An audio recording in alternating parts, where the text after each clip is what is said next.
So this is the first episode of what I have named the Signal Chain Podcast. I didn't know another thing to call it, so that's what I'm calling it for now. We will be discussing audio-related things, music production. I'd like to, eventually the goal would be to have other people on here that are involved in different parts of the industry to talk about the industry and things that go on in music and audio-related worlds. Yeah, so I figured, we'd just go over some of our thoughts on, I don't know, is an audio degree worth it? It's a lot of money to go to college to learn about audio things. Do I really need to do this? Does it help career-wise? Is it helping us? What isn't helping us? Or what didn't help us, I guess, is the idea. I was gonna say, lots of things aren't helping me. Yeah. And, and then we can move into the other segment. I figured this would be pretty loosey-goosey with it being the first one. But I have high hopes. Maybe we should tell a little bit about ourselves. I don't know. It'd probably be a good thing to do. Just about anything I could say to introduce myself probably also applies to you, to be honest. We've got pretty different portfolios at this point, I would say, pertaining to this kind of stuff. I suppose, yeah. I guess experience-wise, I was thinking more so like education background and interests and stuff like that. But yeah, let's go into it instead of discussing what's different. All right, you kick it off, and then I'll do my side. All right. I'm Jason. This guy calls me Skippy, as do a lot of people. Went to the same school, got a bachelor's in audio engineering degree. My focus is primarily on studio application, and I'm a musician. I've recorded a few small albums and a number of small projects. Haven't quite done anything super big to really kick off my career just yet, but I am very close to that. A lot of big purchases coming up very soon that will enable me to pursue what I've been wanting to do for the last 8 years. Sick. Yeah, that was clean. We'll see if mine's that clean. All right. My name's Caleb, also known as Flyer. This is my channel, where we're going to be doing this shindig. This is my grand idea. Myself and Melodywarp got audio degrees at the same school. I have a background doing broadcast sound, so I had an internship in LA where my broadcasts went out, my audio mixes went out on broadcasts at a national level, and now my broadcasts go out through a church in the St. Louis area, reaching tens of thousands of people. That's kind of where my focus is. I've got a pretty strong resume in live sound as well, so I think as far as the two of us go, I'd say that I'm more geared towards live/broadcast, and I would say Melodywarp's probably more geared in studio recording and music production. Yeah. So, yeah. You definitely have a music production background as well. It's not that that's non-existent. Yeah, I don't think I have a experience. Yeah, I also don't have a good what do you call it? I don't know. I don't have good stuff to pass off to people for that. I don't either. Well, I have a very small handful of passable things, but I don't have high quality stuff that I could use to get jobs that I want, if that makes sense.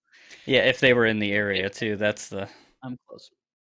That's the thing. So yeah, even recently I've been looking back at the job market for audio, considering things, and the Midwest is not favorable for audio. So I think part of the reason it's not favorable is because the people who are in the industry almost deliberately, it feels like they deliberately have avoided kind of an industry infrastructure, if that makes sense. networking isn't easy to do in the Midwest because the people who do it keep to themselves. And the market is like just small enough that you don't if you do get yourself established, there's a good chance you're the only person in the area you're in, and so why try to network? That's competition that you're helping. What do you get out of it? You know? Yeah, and I think they're trying to network upwards, and those places are going to be in the bigger cities. So, like, I don't Mm-hmm. know, like Chicago and Nashville. I mean, can give places a run for their money, but it's very dependent on what type of work you're doing. So, Yeah, that's true. you know, but other than that, I will say the coasts with beat us to how death things with are. Yeah, how much opportunity they have.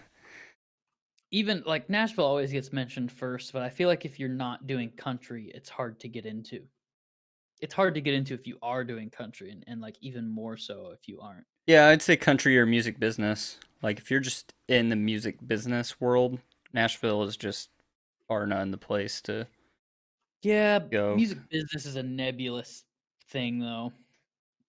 Well, I'm Like what does saying it that mean to because be a part of music business? the three companies that pay out for musicians are globally are located in Nashville, the three Okay. biggest ones. So Yeah. it's like if you're gonna do, All like administrative music business work. yeah, yeah, anything that would get your foot in the door, I guess, is what I'm thinking with that. Or some people like that kind of thing, but Yeah. not I. Yeah. So, anywho, what did you think of your degree? How did that go? Um I usually start off by saying I loved it. It was the perfect thing for me. It's a bit expensive and student loans suck, but ultimately I know it was the right decision. And then I follow that up with I wouldn't recommend it to anyone. Yeah, okay. um not that's not and the second part's not entirely like fully honest or truthful because I Hmm. would recommend it to some people. I think a more accurate way to say that would be to say I would only recommend it to certain people, specific people maybe. Yeah. Um I mean, and what we had was very different than what even some other places offer, which is like a trade school degree in yeah. audio engineering. So we had 4 years. It's a pretty long time. I felt like by the time we hit year 3 or 4, it was like, okay, need To be more. fair, they do have a 3-year program for our degree. That's true. That would have And I been, think that is more accurate to what was needed. The new, I mean, the new structure they have, I have no idea. It's changed a lot since we were there, but yeah. uh, Generally, what I try to tell people that have told me that they're interested in audio is like, hey, you can go get a degree in this like I did, and I find mine very beneficial. But for a lot of reasons outside of the degree itself. But and the degree was good. It was very yeah, good in the way that I utilized it. But again, it's kind of what you put into it. But right. when I've talked to people that are young and doing it, I'm like, generally they're already on the scene. They're already kind of mixing. Like they already kind of understand signal chain. And I was like, hey, I didn't know any of this. Like I went in like having recorded an EP on like a 2-track recorder thing that my friend had in his upstairs. Like that was the only experience I had working with like a lot of audio gear and or recording was like tracking drums in his upstairs bedroom with 2 mics. Like and I didn't even mix it. So, um I very much so needed it, but a lot of Mm-hmm. the people I see like these kids that are, working venues or helping out at their church or whatever, they don't Mm-hmm. need all of that to like get a job in the end, like that pays doing this Mm-hmm. type of work. Um, Yeah, and I'm not going to say it I- pays well, but it'll at almost least none. pay.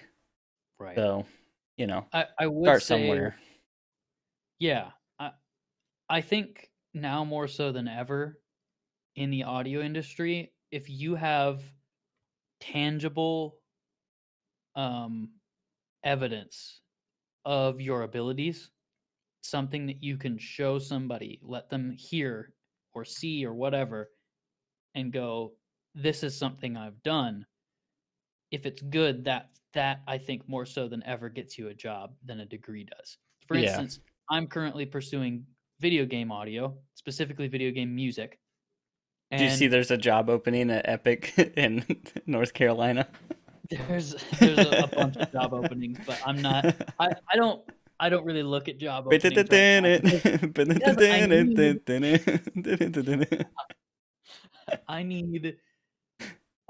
need a portfolio, right, before I do Yeah, that.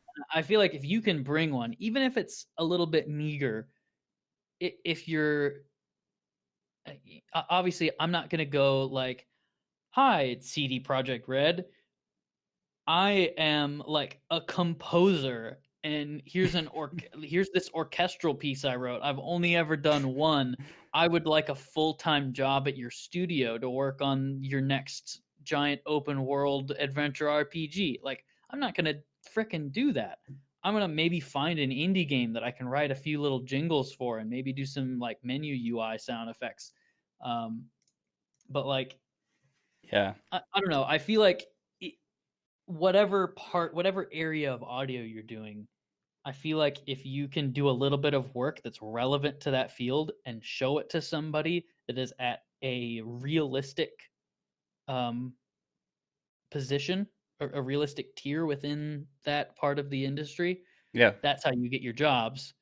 That honestly, the main benefit I've had from having a bachelor's degree is that I'm working in the IT industry right now. If I go into the IT industry and they see I have a bachelor's degree, it's worth it because it's a bachelor's degree, not because it's a bachelor's degree in audio engineering, right? yeah.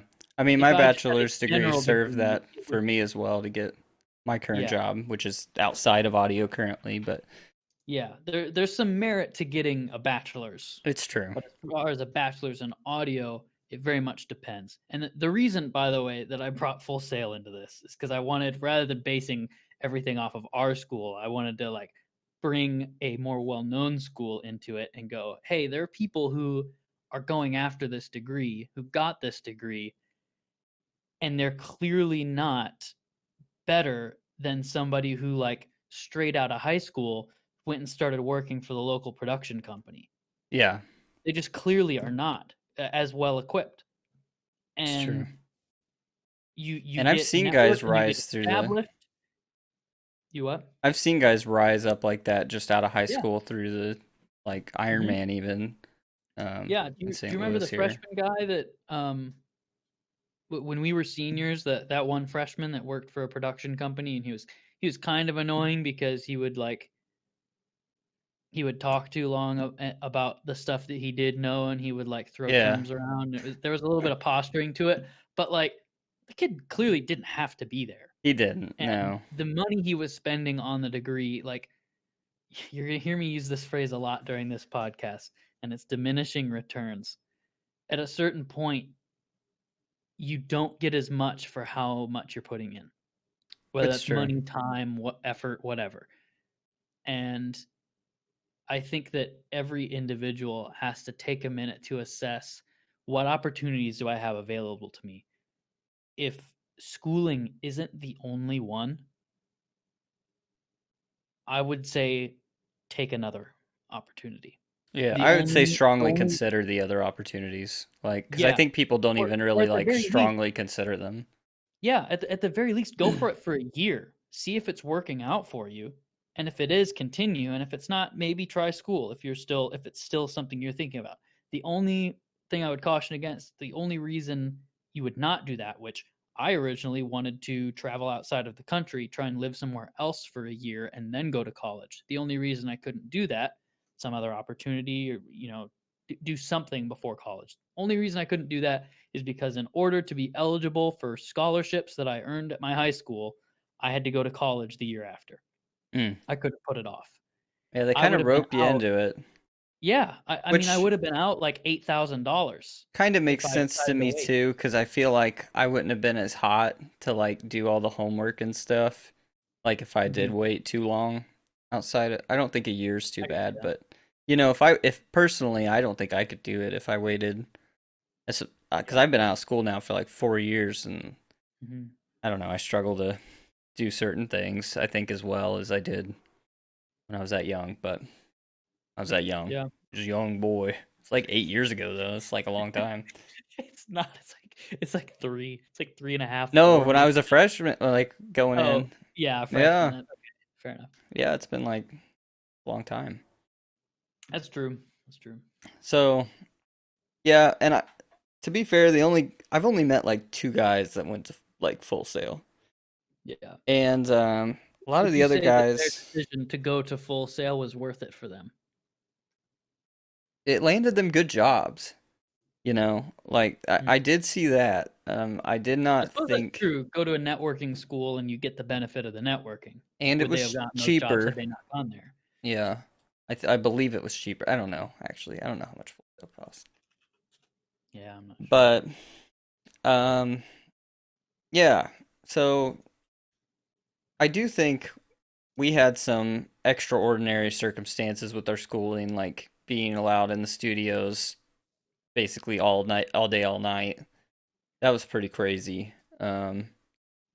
And that's what I mean by like it really was kind of what you put into it, you got out of it, kind of thing. I saw, we saw a lot of guys not necessarily put everything into it. Yeah. Um, Well, we also saw people, think about like Phipps, who come in and they kind of get the hang of it for a little bit, get a bit of direction after the first like year or two, and then they head out and do bigger and better things yeah, there were a before they lot of finish their those degree. too. Yeah. There were a good amount of those that came through our area, Yeah, and I and always wondered how that panned out. But I know for some of them they did extraordinarily well. mhm. And some others, you never see or hear from. So I don't know. Um, yeah, I do think that man, the portfolio thing is just like such a real thing when you get like out of school and then you're like, oh frick, like Yeah, man, if you can go to school and use, if they have quality equipment and you can use that to make a portfolio before you graduate, holy crap, yeah. And here's the other thing that I didn't that's pretty realize. good. I figured it was like, oh, whip some stuff together. No, no, no, no, no, no, no. You should like sit and at least for 1 year or like Mhm. one whole semester, you should try to polish like one project like as strong as you can get it. Yeah, Like, like 4 tracks even, yes. just those 4. Yes. That would be Do yeah. 4 tracks, make sure they're diverse, right? And I Don't think make that's like what don't make them all punk unless you're sold on doing like only punk for the rest of your career. yeah, don't do that. Like pick different genres, different types of things, get different musicians, get experience working with different people and different types of instruments and whatever. Diversify a little bit within those 4, polish the heck out of them, deliberate on like who do I want involved, what do I want to do, what are my goals, is there talent nearby that I could record an original of theirs, should I do a cover, like figure that stuff out, really deliberate Yeah. it and get it figured out like summer year, your junior year, and then just hammer it your senior year. Man, if I did that, I'd probably be in the audio industry now instead of working on my portfolio now and hoping to get in the audio industry within 2 years. Yeah. You know, and I've been graduated for 3, right? So it's like Hmm. 5, 6 years out that I might get a job in the audio Well, and it's industry. just because you're trying to pay for bills and take care of yourself. That stuff Yeah, takes time. I mean, and that's what and because I'm being picky about what equipment I need to get it done, so I'm fair, saving up for stuff. But fair. Yeah, I think it's okay. Like, it's just you can streamline stuff so much quicker with school that's true. than outside of it.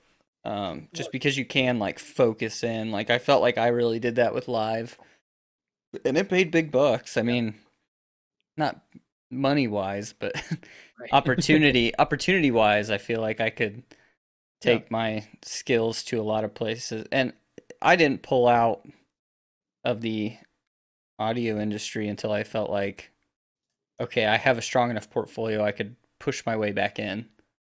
Like Yeah. I could I mean, it gave drop. you a comfort level, right? Like your experience at college gave you a comfort level that let you go to wherever and be able to say, "Yeah, I know how to do that. I know what I'm doing." Yeah, I will say that my internship Back it up. in LA working with professionals, the absolute best thing that I learned was how to talk about audio. I didn't realize it until I went Mhm. there and like even a little bit afterwards. But I do think that that was one thing that our school was phenomenal at. And I don't know how much it pays off in other areas, but I would imagine like if you can talk about what you're hearing and like how to fix it and like really have a discussion with a professional, like Mhm. it it helps you so much like just to get better and to like for them to know like this guy knows what he's talking about. Like he may be wrong initially Yeah, about what he needs to do to fix this, but I can and communicate follow to his him. logic. Yeah, yeah, yeah. Yeah. That was like a huge, I don't know, huge thing because I didn't realize it a ton until I like came back to the Midwest and started doing mixing and stuff. So here's an interesting thought that I feel like everyone talks about in this industry, but when do you start charging? Right away. Right away. I say unless you've never done it before and literally having talent is an opportunity for you. My Here's my thing. I so I've been a musician longer than I've been an engineer. So I'm going to use that as an example, but this Hmm. definitely applies to engineers as well. Before I even went to college, I had been playing piano for 10 years. 10 years of practicing probably at least 4 days a week for at least an hour.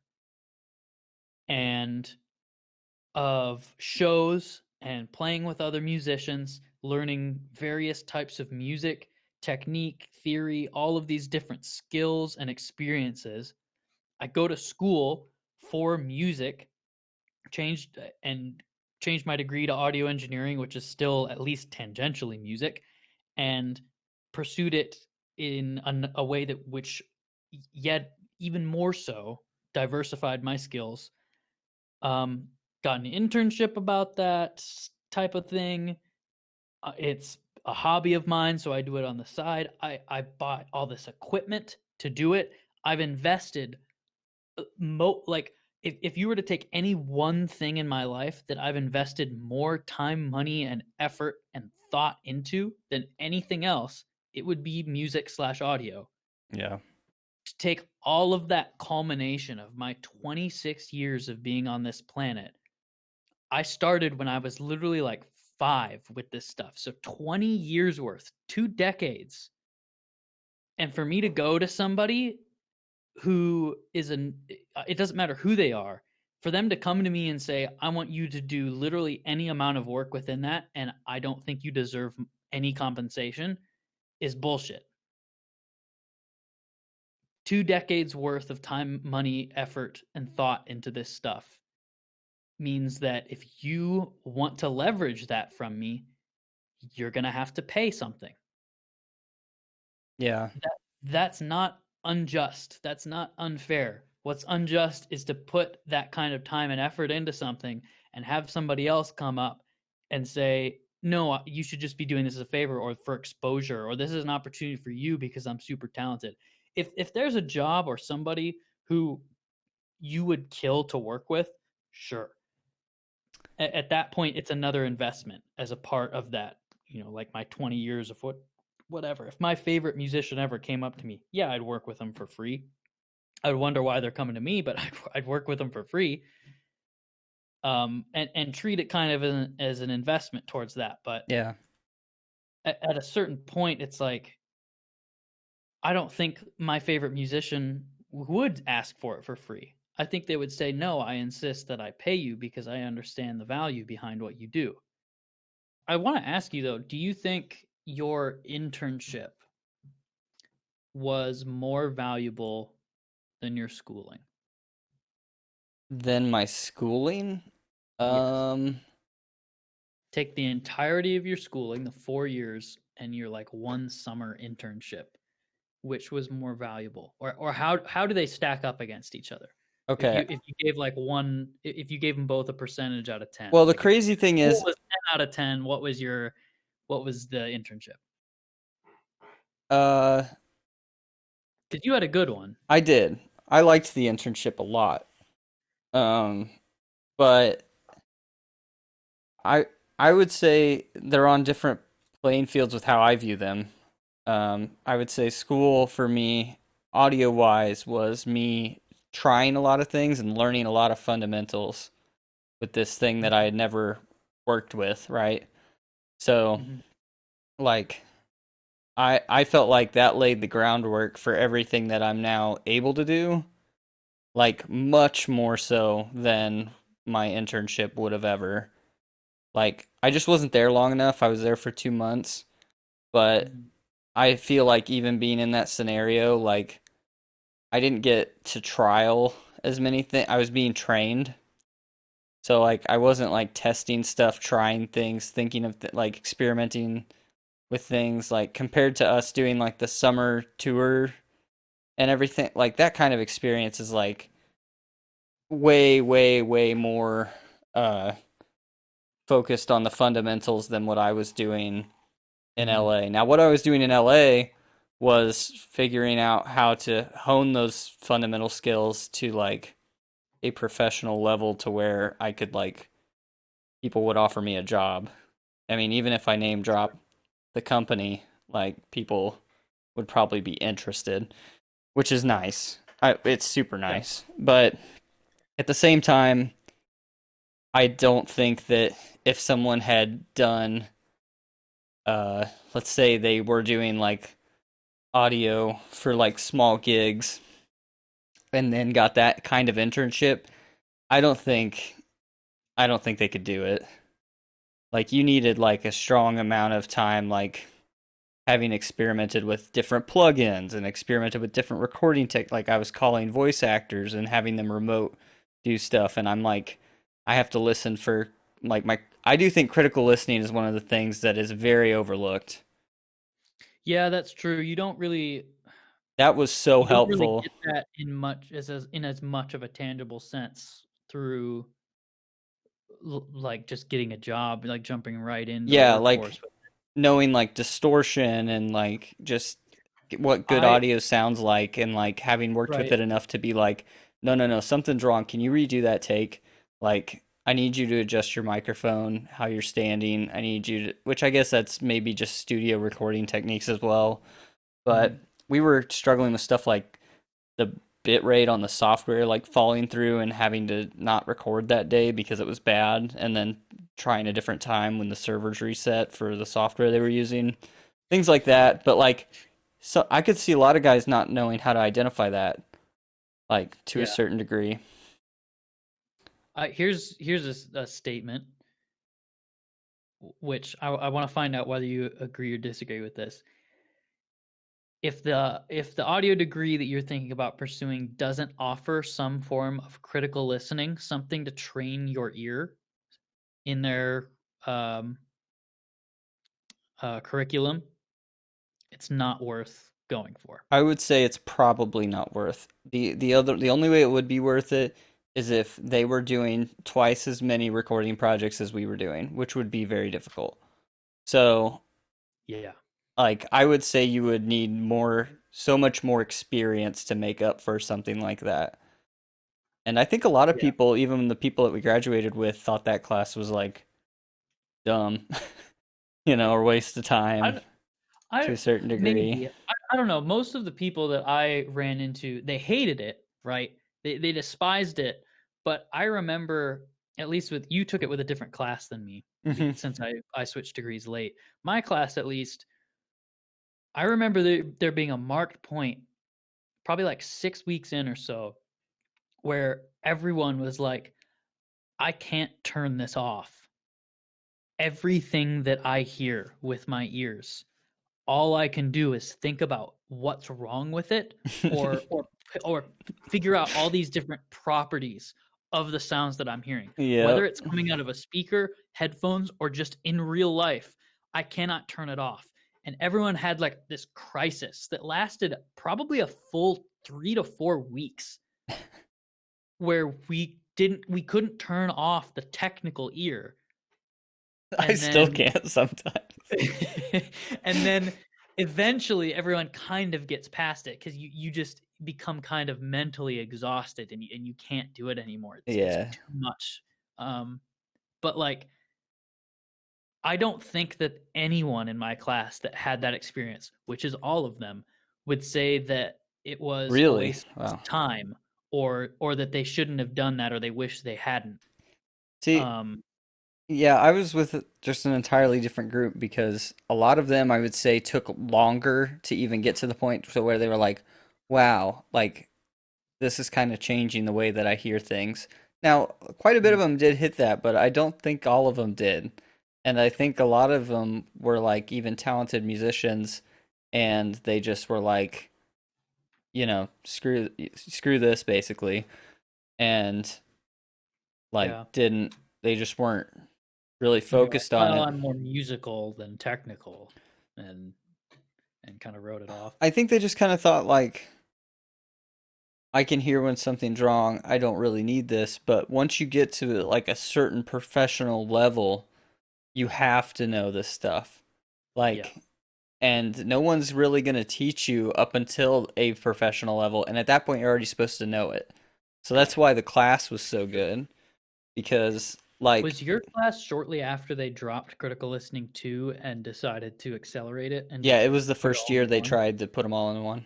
That's probably why your whole class didn't get there. I think the reason mine did is because I think our professors got the hang for what kind of pacing they should go for, and where the goalposts should be set throughout the Yeah. semester. And And I think they got a lot better with my I class. hit it fast just because I had ways to experiment on my own outside of class. So I would like, be mixing for the chapel or whatever and like mess with the EQ and try to listen for frequencies and pull stuff out. And like Mhm. I was really, applying it in real time. And yeah, that's why I would say like double experience if you don't have a class like that because you need like, you need to work with somebody who knows that stuff or work under them and then like try a lot. Yeah. I never learned this at school, but I think that it is my most valuable skill as a studio engineer. And that is how to interact with the talent, just on a human level, or on a professional level. Um, the ability to go like one of my favorite cheats to make someone really feel comfortable, which one of the things to make people feel comfortable is to make sure that they think that you know what you're doing. Yeah. Even if I don't know what I'm doing, if I can convince them I know what I'm doing, excuse me, if I can convince them that I know what I'm doing, they are going to respect my process better, and things will go more smoothly for that reason. And B, they'll just feel more confident about the whole thing and get a better performance. Um, but like, True. a couple of the things that I do to cheat my way through it a little bit. It's not cheating. It's stuff that I learned because this is a skill I taught myself over time. Yeah. A, if I have multiple microphones that I could record them with, I set them all up ahead. Like, talking about vocalists right now, I set all of them up ahead of time, put them all in a row, and I say, hey, let's sing a chorus into each of these. Go. Bam, sing a chorus in one, sing a chorus in the next. We do that. I bring them in here. I do a blind listening test, and I dialogue with them. Where do you think you sounded best on these microphones? I will already know what I'm probably going to pick Yeah. regardless of their input, And what they're gonna right? pick probably. And I might know what they're going to pick. That's true. And they're not always going to be the same. But by doing that, you make them feel like they're going to be heard. And they are. I am going to take their input seriously. And if I decide to not go with their choice of mic, I'm going to do everything I can to communicate why that is. Yeah. And they're going to be happy because they probably learned something. And even if they disagree, what I can tell them is, I'm going to have that take right there. We can use that if need be, or something like that. We can listen to that again later, and if need be, we can retrack with this new mic. Granted, a lot of time if I'm going that route, I'm not going to be charging them if we went for that, or I was doing it for free because it was a school project or whatever. Yeah. Um, but like, I remember there was one time where definitively they sounded better on a condenser mic.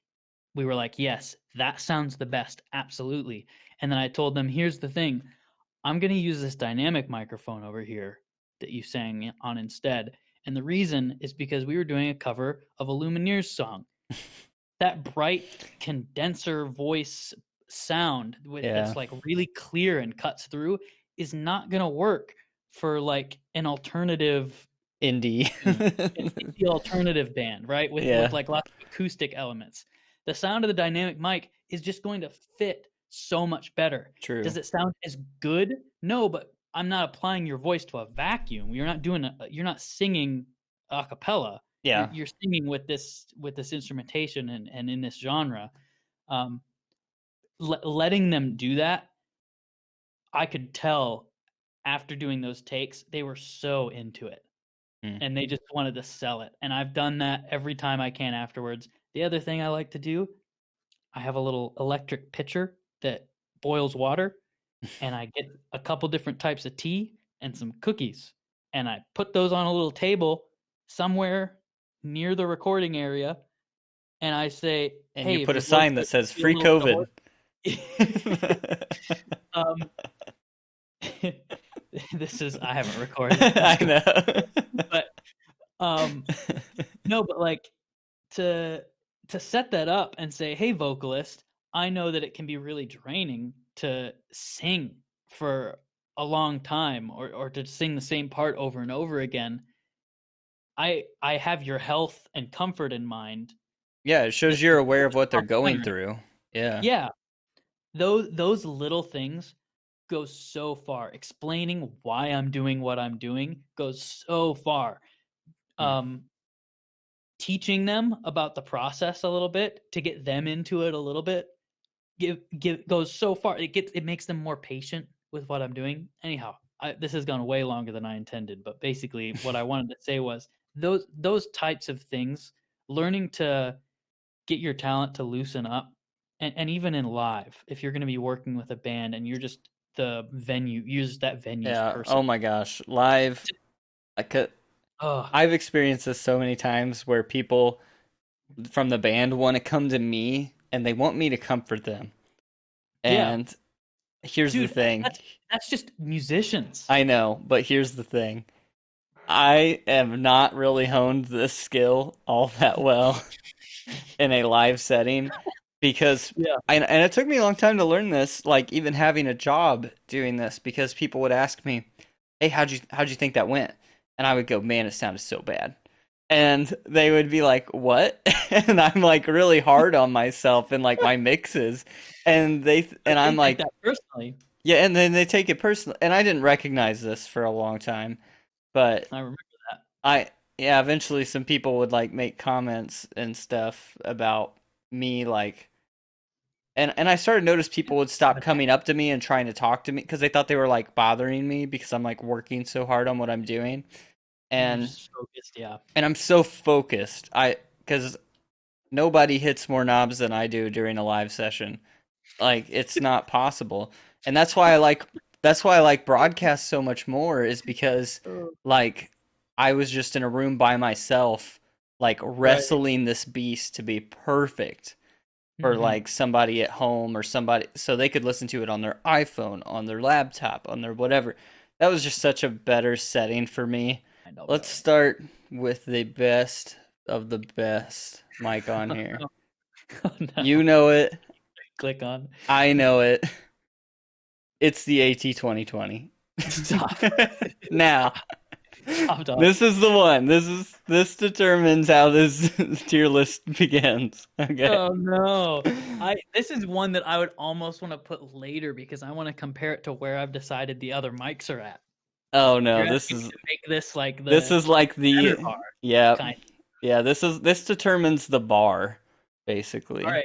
So I want to know before we go into this, what are the criteria that's important to you in a mic? So we are looking at uh just quality, flexibility, price. I would say is an option here because Okay. let's be I'm going to legit. be talking about price because I mentioned earlier you're going to hear me say Yeah. diminishing We returns a don't lot. And we don't for this have part of the show, we don't have unlimited wallets. Nobody does. So you gotta think about this stuff at some point or another.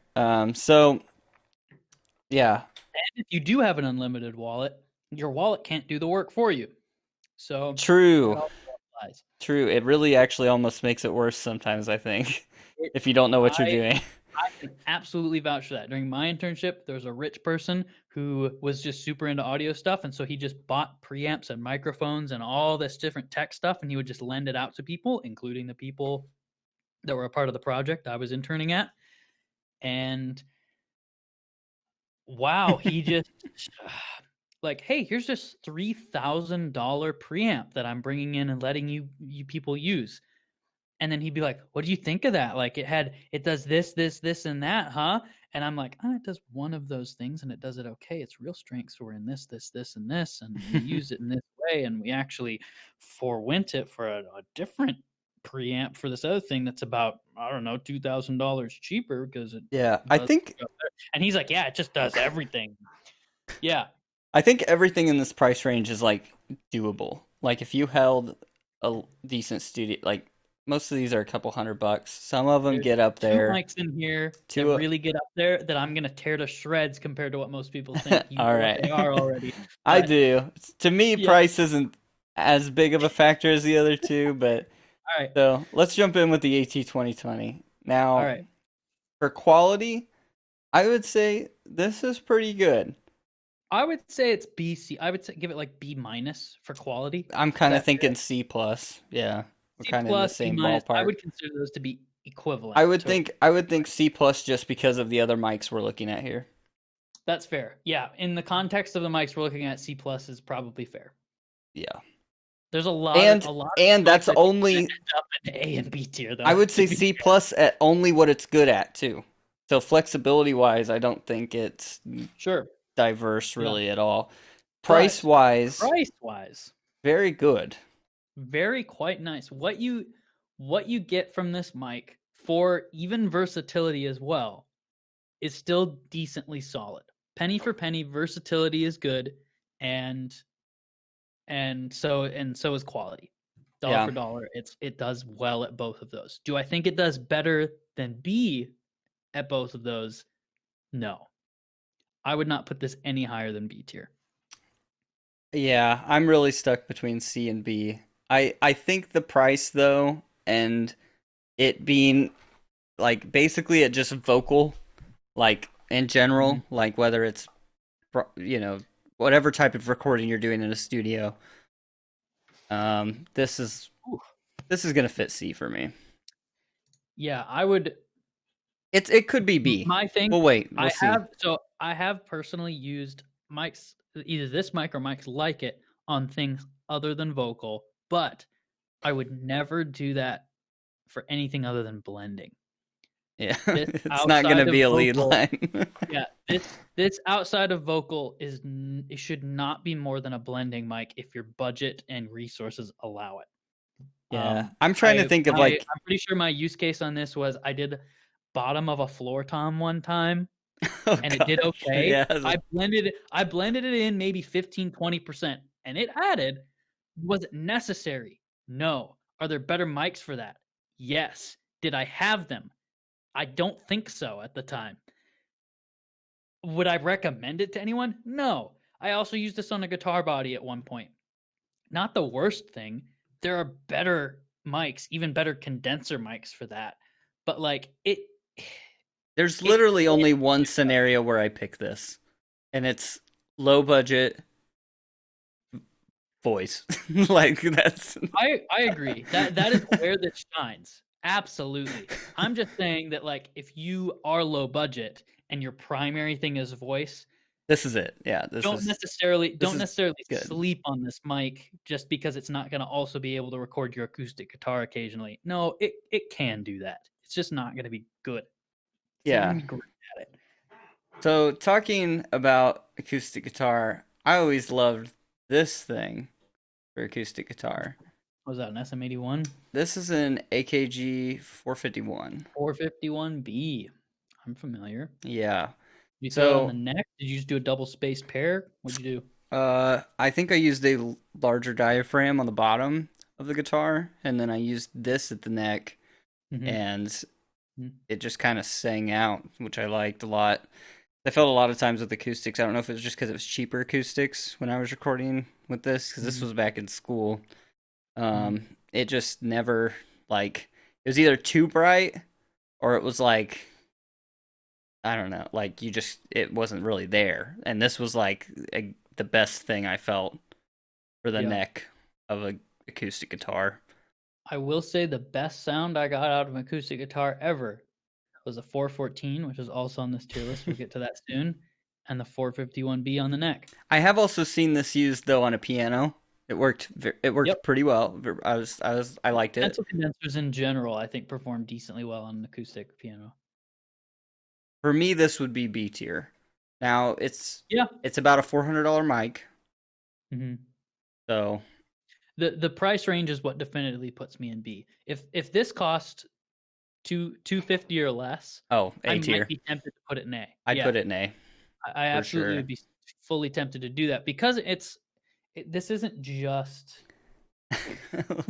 We'll get there, Logan. Yeah, let us get through as we go, Logan. You missed it. We mentioned you and some of your strengths as an engineer earlier in the podcast. I guess you'll have to watch the VOD. Oh no, Feels Vod Frog. bad. VOD frog. Get wrecked. um. All right. So now, since you brought it up, we'll jump into the 414. Mhm. So this to me is one of the best mics I've ever used. I wholeheartedly agree. There is not. It's I want to creeping say up the list. it's creeping up the list because of the price. This typically runs what 1,400 or so. uh, Let me be price guy. Let me pull stuff up yeah, live. yeah. Pull it up. I'm gonna use Sweetwater for prices because I feel like that's a typical thing to do.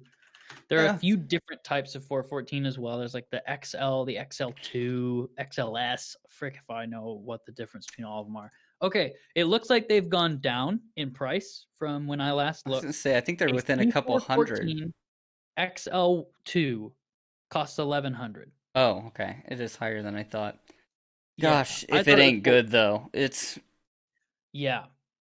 Um, I so because of the price, I might consider to go A tier. But here's the thing: some things I want to point out with this microphone. One, there is not a single use case that I could tell you this won't sound good on. Is it bass, going to be the best for everything? Not exactly. organ.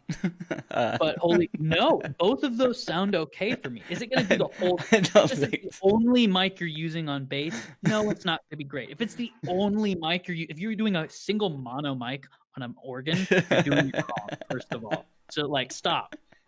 But if you're using two of these, I would go. Actually, that's probably not going to be too bad. Yeah, but this I would use.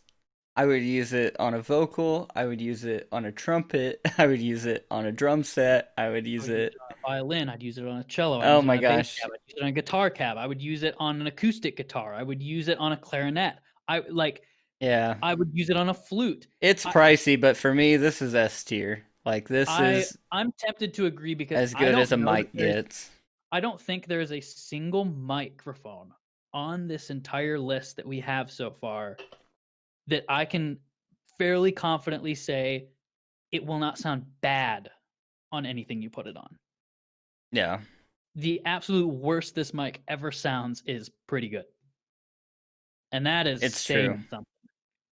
something. It also has every polar pattern that you can possibly conceive.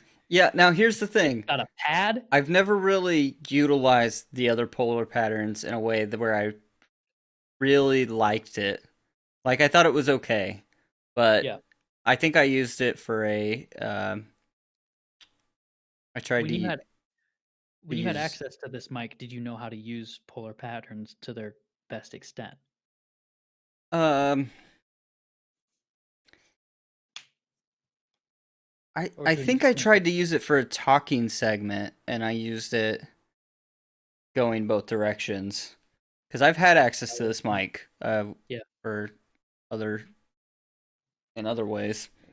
Hmm. Um, and even then it wasn't quite what I wanted.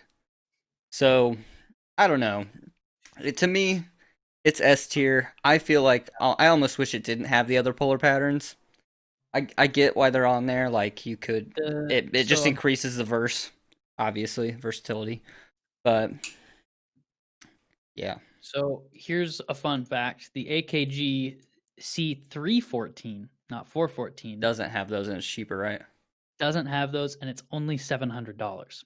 Yeah. That's probably my favorite. Yeah. So that's your mic. There's also a 214, which is only $400. It has a little bit higher self noise, and the frequency response isn't quite as great. But holy crap! For what is how much does AT 2020 cost? Like 200? No, it's like $79. $79. Okay. Yeah. So for Well, four maybe times your maybe money it's though, more. I don't for know. 4 times your money, you get a mic that has the exact same amount of features as the 2020, but you can use it on literally anything.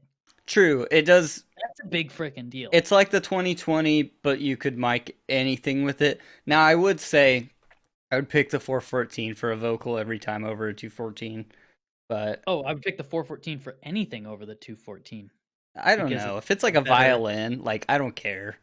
If it's not a lead violin, Really? if it's a viola, like All you know right, what I all mean? right. The We spent enough time on this mic. The point is, it's all right. absurdly versatile. It's easy to use. It It sounds great on almost everything. The only downside is Now, price, but it's I'm worth it. I'm interested to see what you're gonna say about this baby. You recognize this? Wait, which one? I'm looking. Yes, I am. I'm looking. That's the our chat by popular demand. We're moving on to the Cascade Elroy. Is This that is what it? not the Elroy. That's the Fathead. This Is is that the what it? fat head. Yeah, this Fathead thing. 2. All right. I have some kind of weird relationship with this mic.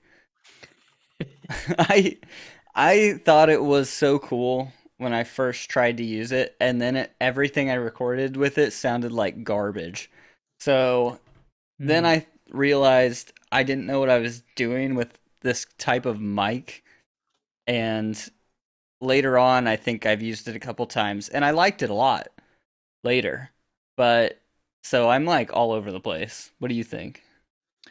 I didn't use this a ton when I was in school. Is this remind me? Is the Fathead a ribbon mic or is it a tube?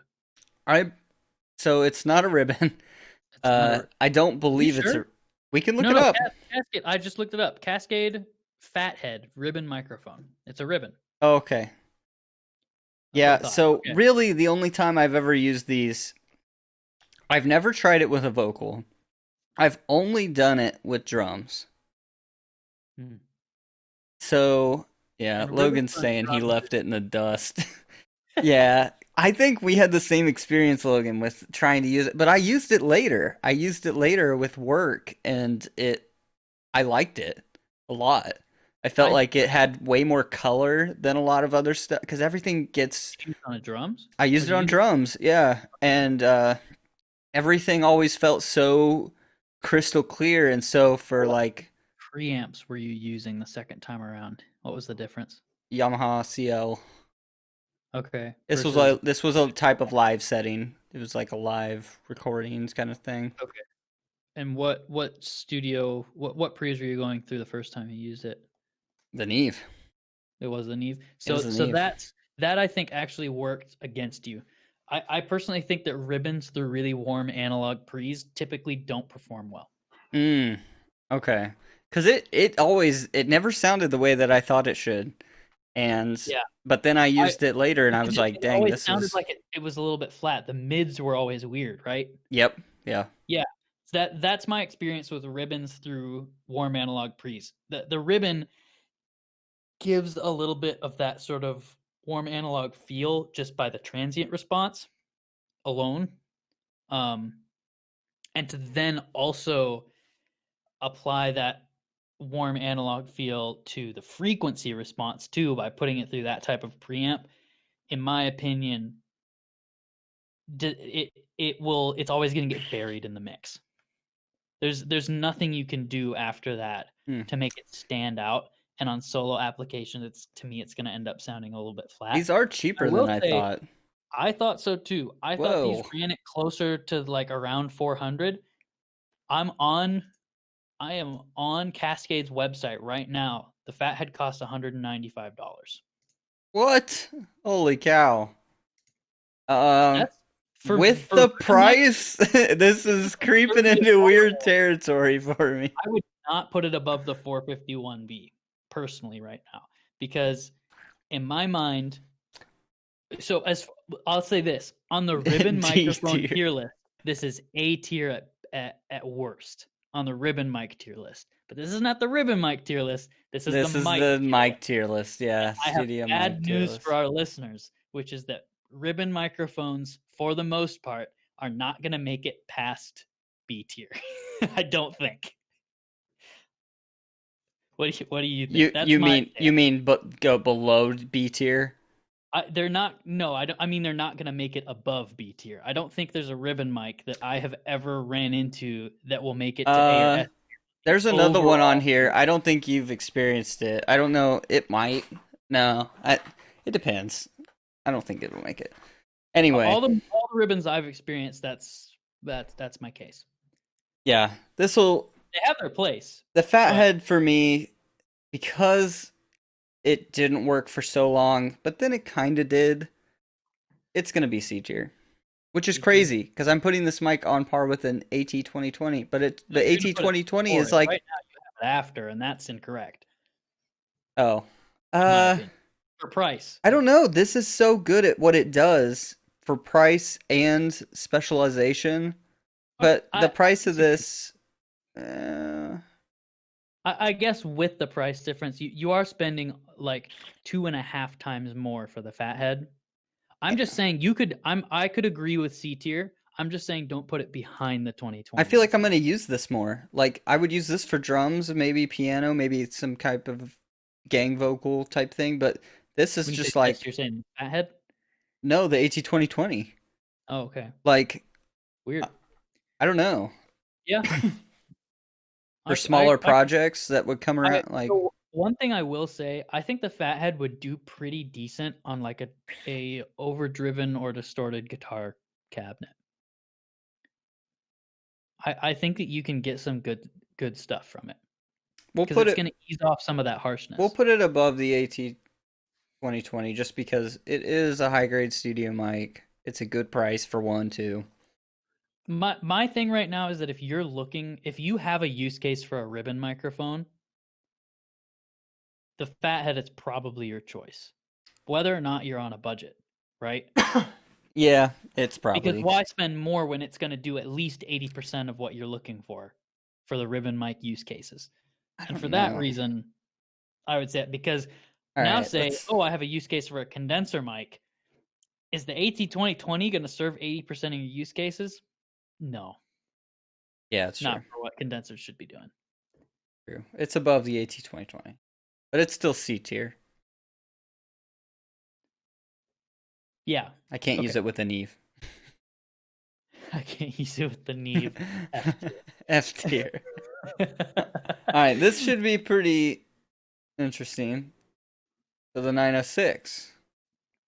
The 906. This is the one I was most worried about talking about Really?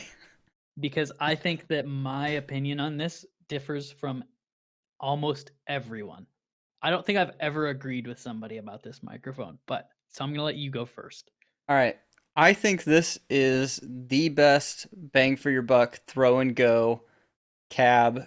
Works in almost any electric guitar situation I've ever needed it to work, and I like it. I know it's a little bit more expensive than what um Actually, how much this costs? I've never looked it up because I've never been interested well, in it. it's more expensive than a 57, so would you supplement this over a 57? You know what I mean? Do you And want? most people would say no. But I think this is honestly more diverse than a 57, which is weird to say on guitar cabs. I feel like this is something for like a live More diverse venue. on guitar cabs. Okay. It's very strong for a venue. Like I think more so than a 57. Just like I love the design of it. I love that you can just like throw it over the amp.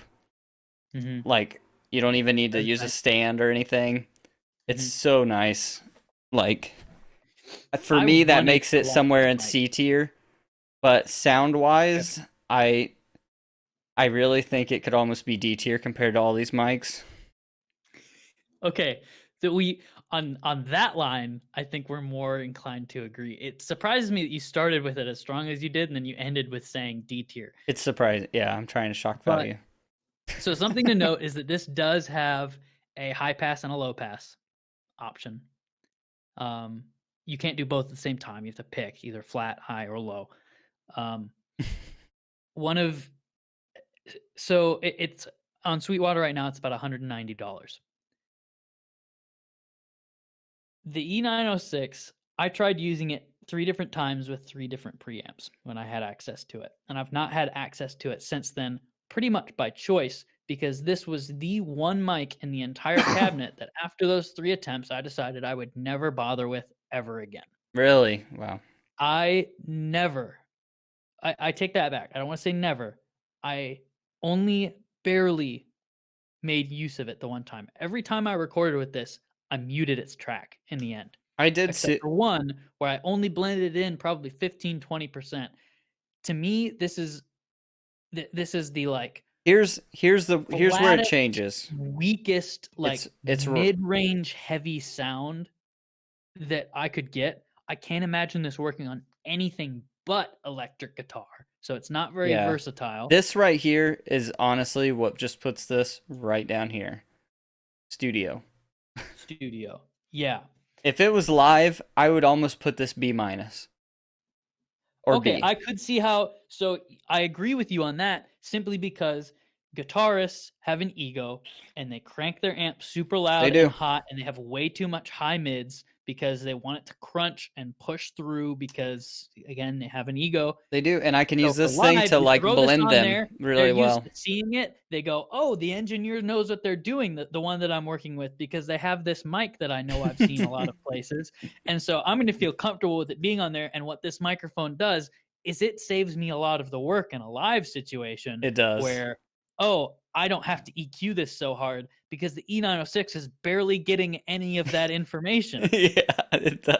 So It's it's so barely good. doing anything. It's so good for like a live scenario and blending. Like I can like Yeah. kind of like morph it It's to a like do blending mic. whatever I want. I can like Yeah. beef up a tone. I can thin them out. I can do whatever with this Yeah. thing on there, and it's so easy to set up and everything. But studio wise, this thing is not rolling with any of these mics. It's really not. If you're recording in a studio and you want a bit of a live sound, maybe you want to throw this on. But my thing, would you ever put this by itself on a guitar cab in a studio? In a studio, never, Never. never. Never would you ever I do would that. What never an do that. awful idea. And why would I spend $190 Oh, is it on this really? microphone, right?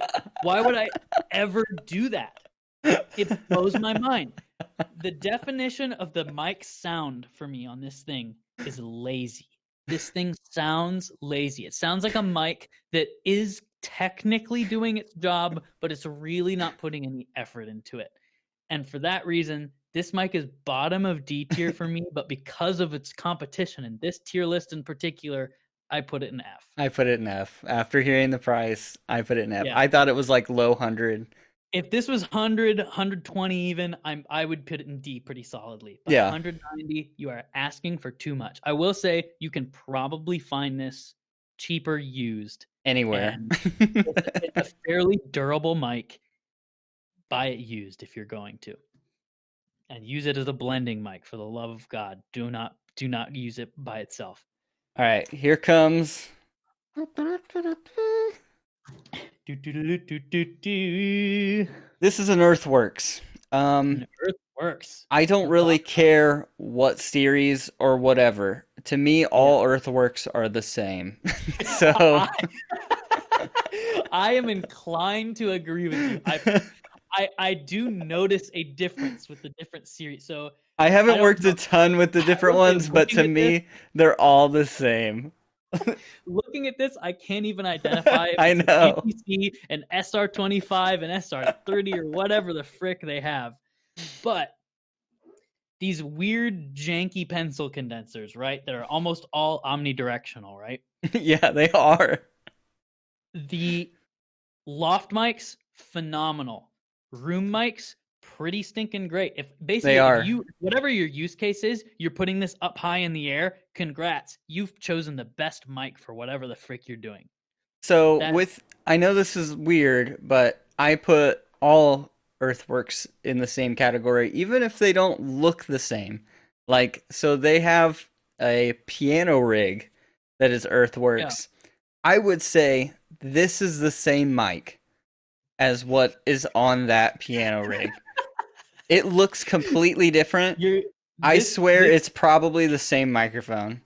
I want you to say that there are some engineers that hearing you say that would not take any of the other opinions you've given anymore. They would just ignore everything you've said. I don't care. This mic is literally a amazing room mic. Mm-hmm. It's crystal clear. Crystal. Like, I love it in some ways, but also I don't like it in some, because it's so crystal. It pixes up. It do be pixising up some imperfections. It be pixising up everything. But it beats, to me, this mic is what I wanted the fatheads to be, and they just weren't. So it is better than that. So I want to give some credence to you right now on what you've been saying, which is I'm on their website right now. And so for instance, they have the QTC 30, 40, and 50. And then they have the TC20, right? Yeah. The TC20 is named 20 because its frequency response goes to 20 kilohertz. The 30 to 30. 30. Okay. 40, it is the same microphone. They are the same microphone. I knew it. With the exception of if you plan to record at a higher sample rate and downsample later to get a lower pitch sound, which is a very, very niche use case. I'm never using that. They're all the same mic. I would use that type of use case. You probably would not. You're absolutely right to assume that these are all the same microphones. They are. Oh, every Earthworks I've ever used is like, I'm going to pick up this whole room and it's going to be crystal clear. You're going to love this or you're going to hate this. And like, there is no in between. But to me, this is still a B+ mic. Like, yeah. Oh, absolutely. I might almost an A. When we go through the list again, I might be tempted to end up putting this into A, but I think top of B tier is a safe spot right now. I think it is a very good mic. I know it's, listening to me, it sounds like I'm going to chuck it in the trash, but like, I do like it. Yeah, it's pretty stinking great. Also, price, I want to give that to you right now. So we're going to go with the cheapest one. The TC20 goes up to 20 kilohertz for most use cases. That's all you need. It's $400. Not bad at all. It's not bad at all. I would almost put that at an A-. You need to buy 2 of these. Still, for its use case, you need 2. That's $800. Less than $1,000 for room mics that you can use for any type of room scenario, like vocals, piano, every size room. Yeah, I drums. I still put at the top of B. I'm leaning A-. Bottom of A. All right. Real quick note for any listeners out there. we've not. I don't think either of us have any experience with non-pencil condenser Earthworks microphones. Um, and I really quickly want to say too, they have a pencil condenser that is meant to be used for the bass drum. It's called the SR20LS. It's $480. I had one experience using this. It's the worst kick drum mic I've ever heard in my life. I would rather It's use because an it's the SM57. same microphone, but somebody was like, let's use this It's on a kick not, drum. but like now I want to say there's Tom and Stair mics, the ones that clip on, have the little like gooseneck kind of thing going on. Those Yeah, sound pretty freaking great. those are pretty They good. also have the DK7 kit, which But you're that's already what I using use. the Earthworks as like But drum mics, like to a certain like yeah, room mic. Of course, it's gonna sound good when they just like tune it yeah, back a little bit and throw it on the drum. yeah. I, Anyway, I just wanted to make that side note for anybody listening, simply because we did just say every Earthworks mic's the same. No, that's not actually the case. it But is though. every every Earthworks mic that looks like that, with the exception of the kick drum mic, is functionally identical. And the piano rig is all the same. Yeah, I mean the piano rig is All that. right, It's this is a fun one. This is a I think this is called a Cascade knuckle down, knuckle up, knucklehead. I'm not It's a familiar with knucklehead. that at all. So you're gonna have to So take on this. this is a ribbon mic that we used that was used for like folk and only folk, and it's like an Omni. And boy, if it didn't have every kind of color and tone that you needed for folk, but that was it. Like What you did you would say it's called never do what? What'd you say it's called again? I think it's called a Cascade Knucklehead. I'm gonna try and It's a look it up right ribbon, now. Cascade ribbon. Yep, Yeah. found it.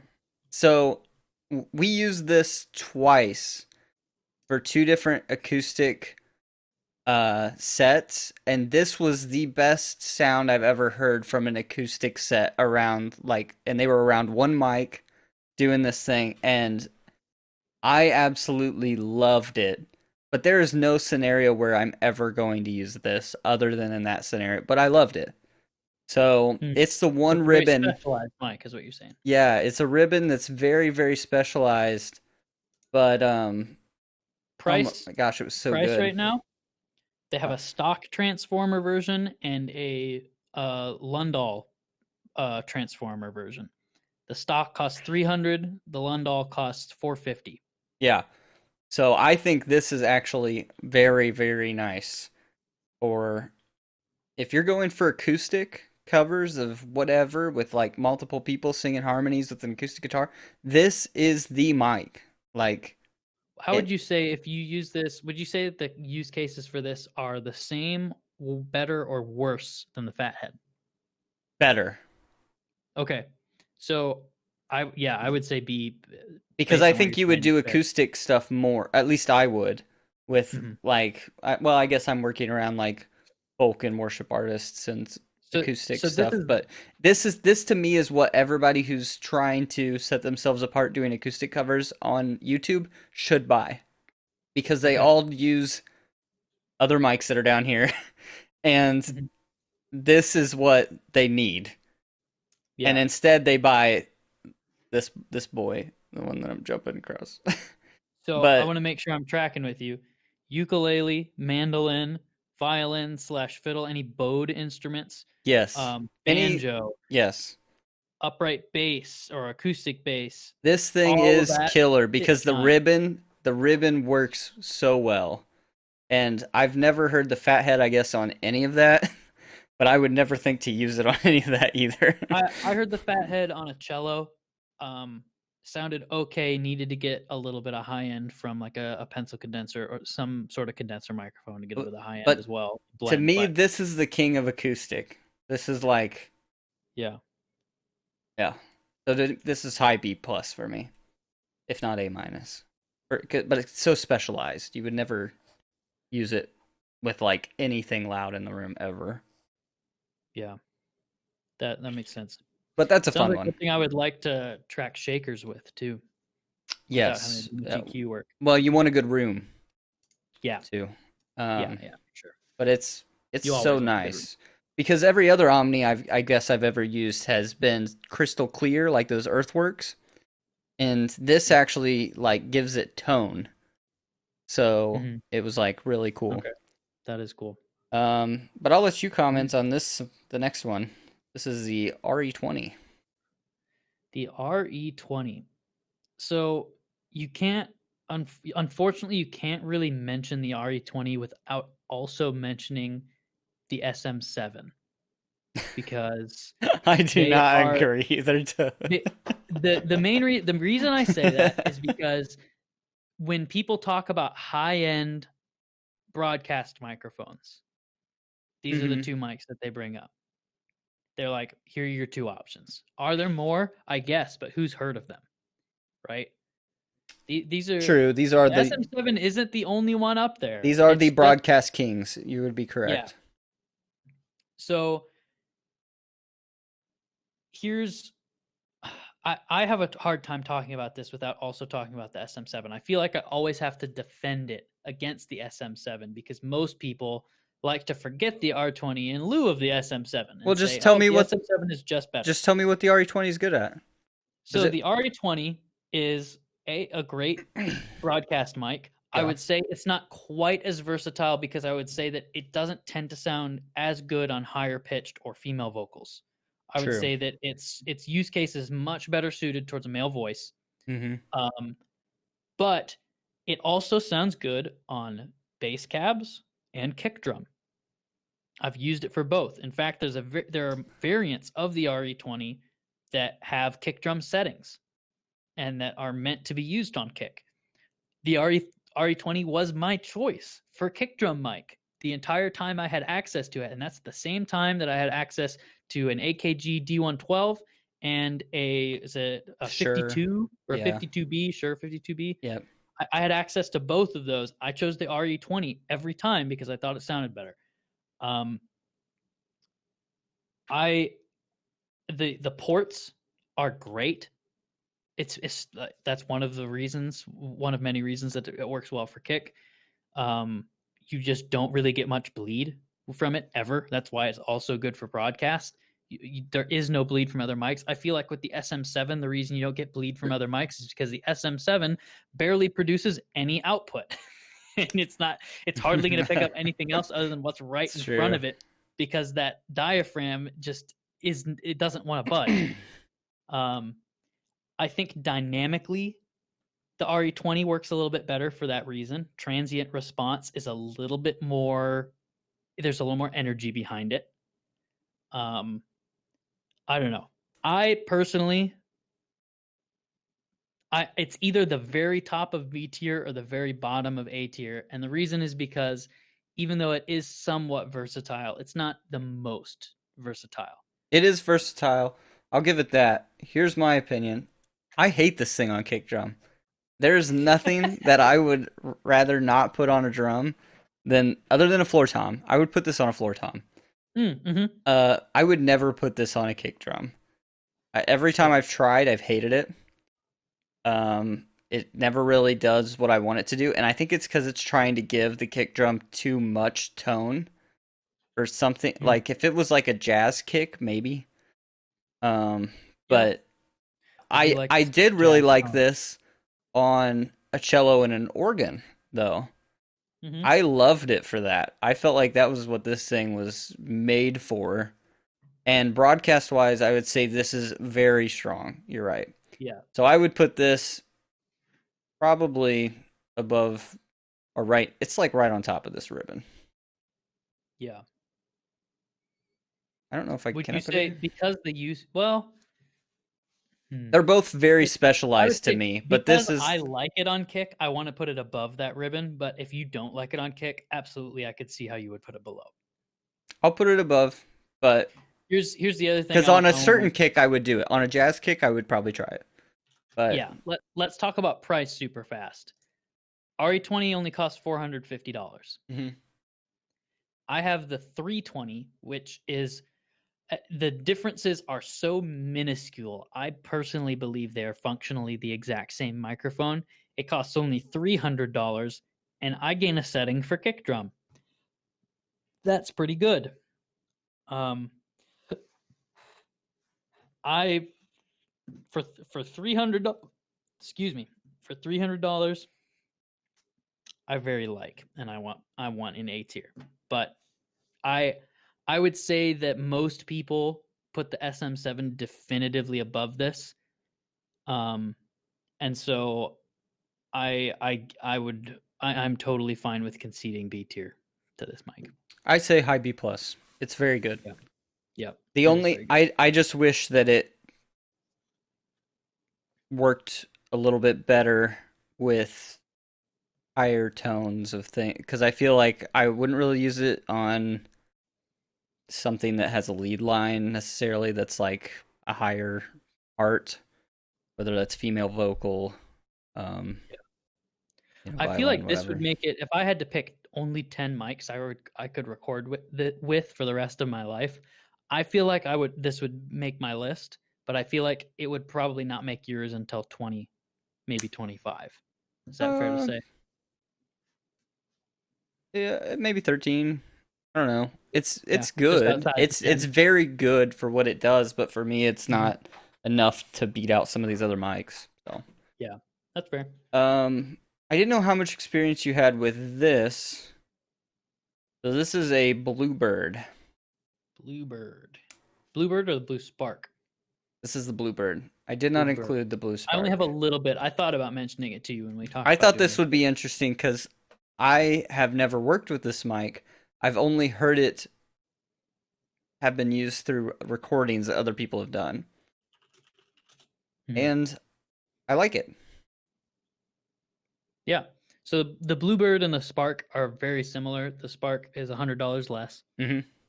Um, I have a little bit more experience with the Spark than I do the Bluebird, but I do have some with the Bluebird. Bluebird does sound better.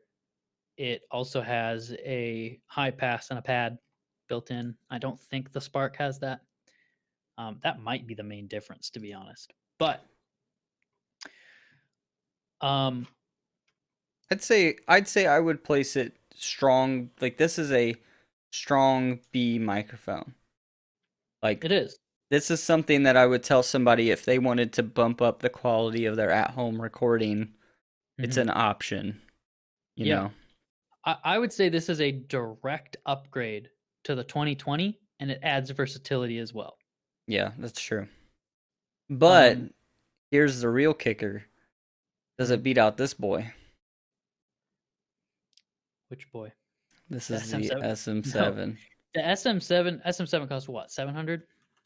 No, 400. Oh, it's only 400. Yep. But you SM7 is probably S tier. see, to me, SM7 is S tier. The Yeah, only drawback, he's talking through one right now. He's biased, so I do have one, yes, yeah. is the cloud. That is the only drawback of this Well, freaking yeah, microphone. I had to that's the buy the drawback. $150 cloud lifter Yeah, to. you have to have a good preamp with this, and the Cloud Lifter is essentially a preamp, right? I do have a good preamp, like, I know, and it's still and it still was and that's what silent. I was getting to when I was talking about the RE20. The RE20 also has this issue, but not to the degree the SM7 has. So let's talk about the SM7. You already put the Bluebird where you felt. That's probably about where I'd put it too. Yeah, I would put it with the 451B, and you have it just above. I think that's totally fair. Um, the SM7. Let's talk versatility first. We already talked about price. dude, it's so versatile. It's king of broadcast, has been for a while. I've It seen this has sucker used pretty on a much snare the same drum and it strength. sounded good. Like, It has pretty much the same strengths as the RE20, but it also will sound good on female vocals. yeah, It, it it's the there's not a voice fact it's the on bad. fact that it can like capture a lead line. I feel like Yeah. that's like the definitive thing that makes it beat out the RE20. Is Mm, I would say, is it better than a 414? This is because it we've kind of decided it's A or S. Is mhm. it better than the mics that we have up there? To me, I that don't feels like think a hard call because It is. I don't think I would put it above the 414 personally, because the thing is price could get it there, but that's the only thing. As far as actual quality and versatility goes, I put the 414 above it because I wouldn't put the SM7 on just any old thing. I would really, not put the SM7 on an acoustic piano. true, I wouldn't do it. I I wouldn't do wouldn't that put it on either. an electric piano either, like a Rhodes kind of sound. I No, might put it on an organ, but it's not my first choice. I'm gonna it's not. probably not gonna be But good. I've I seen wouldn't it. put it on a banjo. Like I would. Banjo's freaking loud. you own a banjo and you own an SM7, it's probably the best option to have. I get that, Well, but banjos like are so loud. That's the issue. that's Because generally they're using metal picks, so yeah. it's going to be louder sometimes than even like an I, acoustic. I think I think where the SM7 shines best, obviously broadcast and voice is number one. Number That's one. singing and talking. The number two, I think guitar cabs. I think it's underrated on guitar cabs, and it's not rated poorly. I just think that it really does pretty phenomenally. Imagine the E906, but it's not lazy. Yeah, it's Imagine also it's actually fighting. putting work in Yeah, if that's you give true. it I a mean, it's preamp. actually good It's at it. only putting actual work in if you pay it well And enough like and you pay you it with a could, good preamp. and the crazy thing is with loud stuff, like you could put this thing next to a rocket ship and it wouldn't peak. Like, Which to me is a little bit of a downside. oh, So this is great for field recording because it comes with a wind filter. You throw that on the sucker and it won't peak. You dude, record your and it claims and comes it with the bigger blowing wind blustery filter. winds. This isn't No even one like the cares. big one. This isn't even Yeah, the one it recommends for like broadcast. It's like got the one that's like this. right. Yeah, well that's just a pop filter and then it's got like the wind filter. Uh, yeah, the one that's like covered in Like feathers. fuzzy and looks like a stuffed animal. Yeah, I don't Yeah. have that one, but Okay. anyway, It's nice. true. I don't know. It also has it has a um high end, not a It shelf, but it like a bump. it You can does. bump it up or down, and it also has um a high pass, right? Or is it a high pass, or can you also bump up the low end You can't bump up instead the of low end. You can just okay, cut. okay. So it has a low cut or a high pass, basically a high pass and a little bit of an EQ bump on the other side. So it does have a bit more versatility for that as well. I think that's one of the reasons that it can perform better on female vocals as well, is you can have that choice Yeah, you can for, bump like high okay, do I have mids, a higher kind of. pitched voice or not, and you can adjust EQ right on the mic with that and get better response from it. Um, I don't think it belongs anywhere other than S.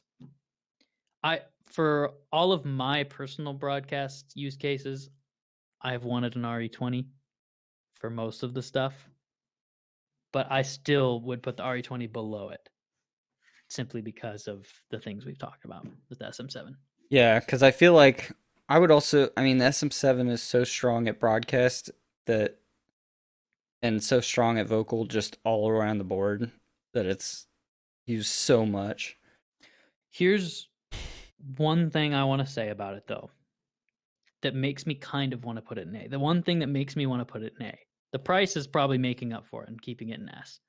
But I think part of the reason that the SM7 tends to sound so good is because a lot of people don't understand just how much the preamp factors in the tone of a and sound. and you have to have a good And the preamp. SM7 requires not only that you have a good preamp, but that you have two of them.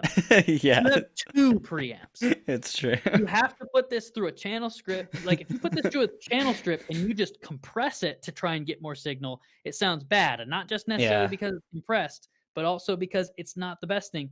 Like I had to put it from one Neve channel strip into another, or from a cloud lifter into a Neve channel strip, or from a cloud lifter into whatever other pre I had, or from an API into an Avalon, or API into API, whatever. yeah, you had I to always crank had it. to double preamp this thing. And I think that because it requires double preamping like every single time, that part of the reason it tends to sound better is because it leans so heavily on your preamps, and it knows that no one's going to be able to buy this mic, and actually you won't be able to hear that. No one can ever hear this mic on its own. They're It's doing the impossible. world a favor, though. They're making people buy better pre's when It's people would never true. buy them. It's true, and that's part of what makes this good for beginners too, is because in order for the beginner to get a sound from it, they also have had to take the steps to get a good sound from it. Yeah, that's true. It requires that. That's worth mentioning. It will, in the long run, be cheaper to run an RE20 because while it will benefit from having 2 preamps, it doesn't require 2 preamps. True. And so it ends up being cheaper, and it will do a very similar job. But SM7 plus Cloud Lifter, definitively S. SM7 without Cloud Lifter, definitively A, is what I would say.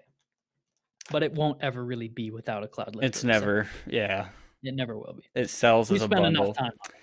So let's move on to some easy calls. I would call these easy calls. Mm-hmm. Beta 87. Or 58, sorry.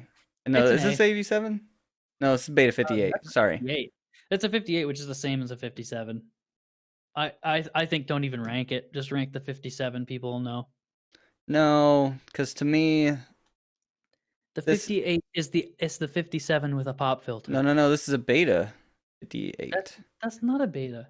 The Beta doesn't have a round capsule on the top. It's got the weird, like, almost cylindrical one. So what I get, right? the 87? You got the 58. You got an SM58. The 87 has the weird, like, cylindrical looking thing. Right. Okay. So this is a 58. That's a 58, which is the same as a 57. It's not the same. It is not the same. I swear. You look at the specs and the frequency response graphs for it. The difference is like 2% on the frequency response. It's not. It's more than that because, and it's where it is that it matters because this, with it being beta 2, it's different than a 58. Okay. So it's brighter. 58? Yeah. Okay. Then yes, I agree. If it's a beta 58, to me, this is way stronger on vocals than a 57. The pop filter does do some of the carrying there, but you're right. But it doesn't do dog squat as much as the 57 because the 57 is so much more heavily geared towards instrumentation than vocal. So these two to me always are at blows. Because they're in completely different categories, so I'm not sure how I would rank them. That I personally wouldn't have tried to rank both of them. For me, so the 57 costs what, $60? No, right? It's like way more than that. 90. Yeah, costs 90. But I see it for sale pretty frequently for 70. We'll say it costs between 80 and 100, depending on... Here, let me do a rapid fire with these. Let me know if you agree. Okay. This is kind of what I'm thinking.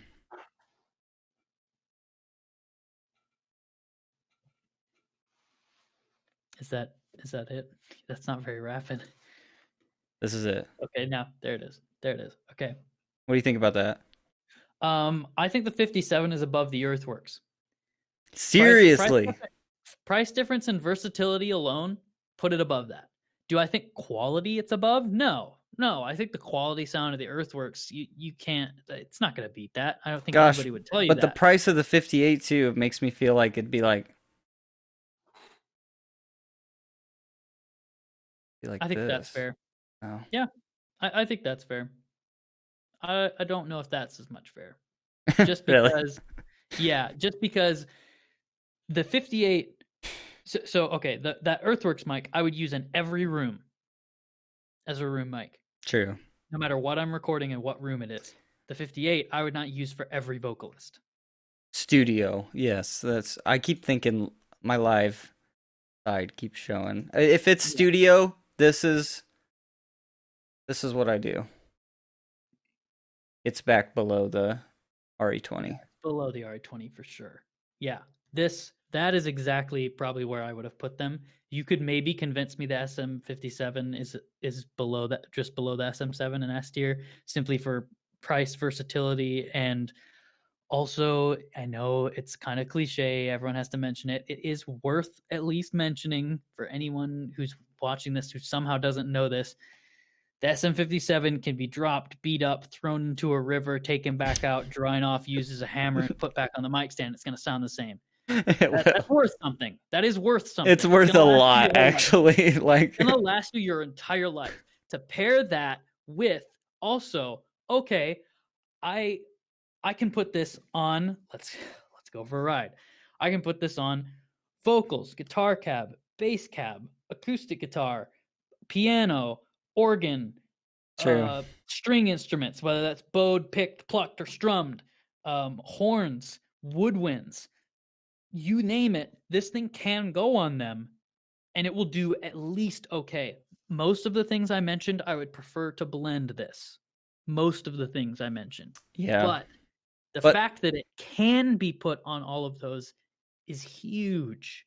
yeah. You don't lose anything buying this mic, especially for less than $100. It's always going, you will always get that value back. Always, always, always. True. Someone could buy the C414 at the top of S tier and not get their money back from it in terms of value. But I don't think that is possible with the SM57. It's true. Your return is so high. All right. We're on to the you know it, you love it. This is a TLM. TLM 103. This is at Wild so card.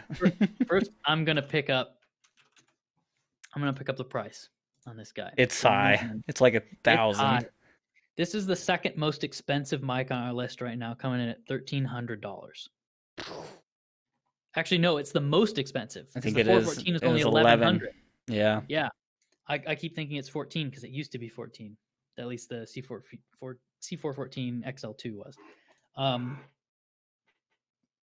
Here's the thing with the 103.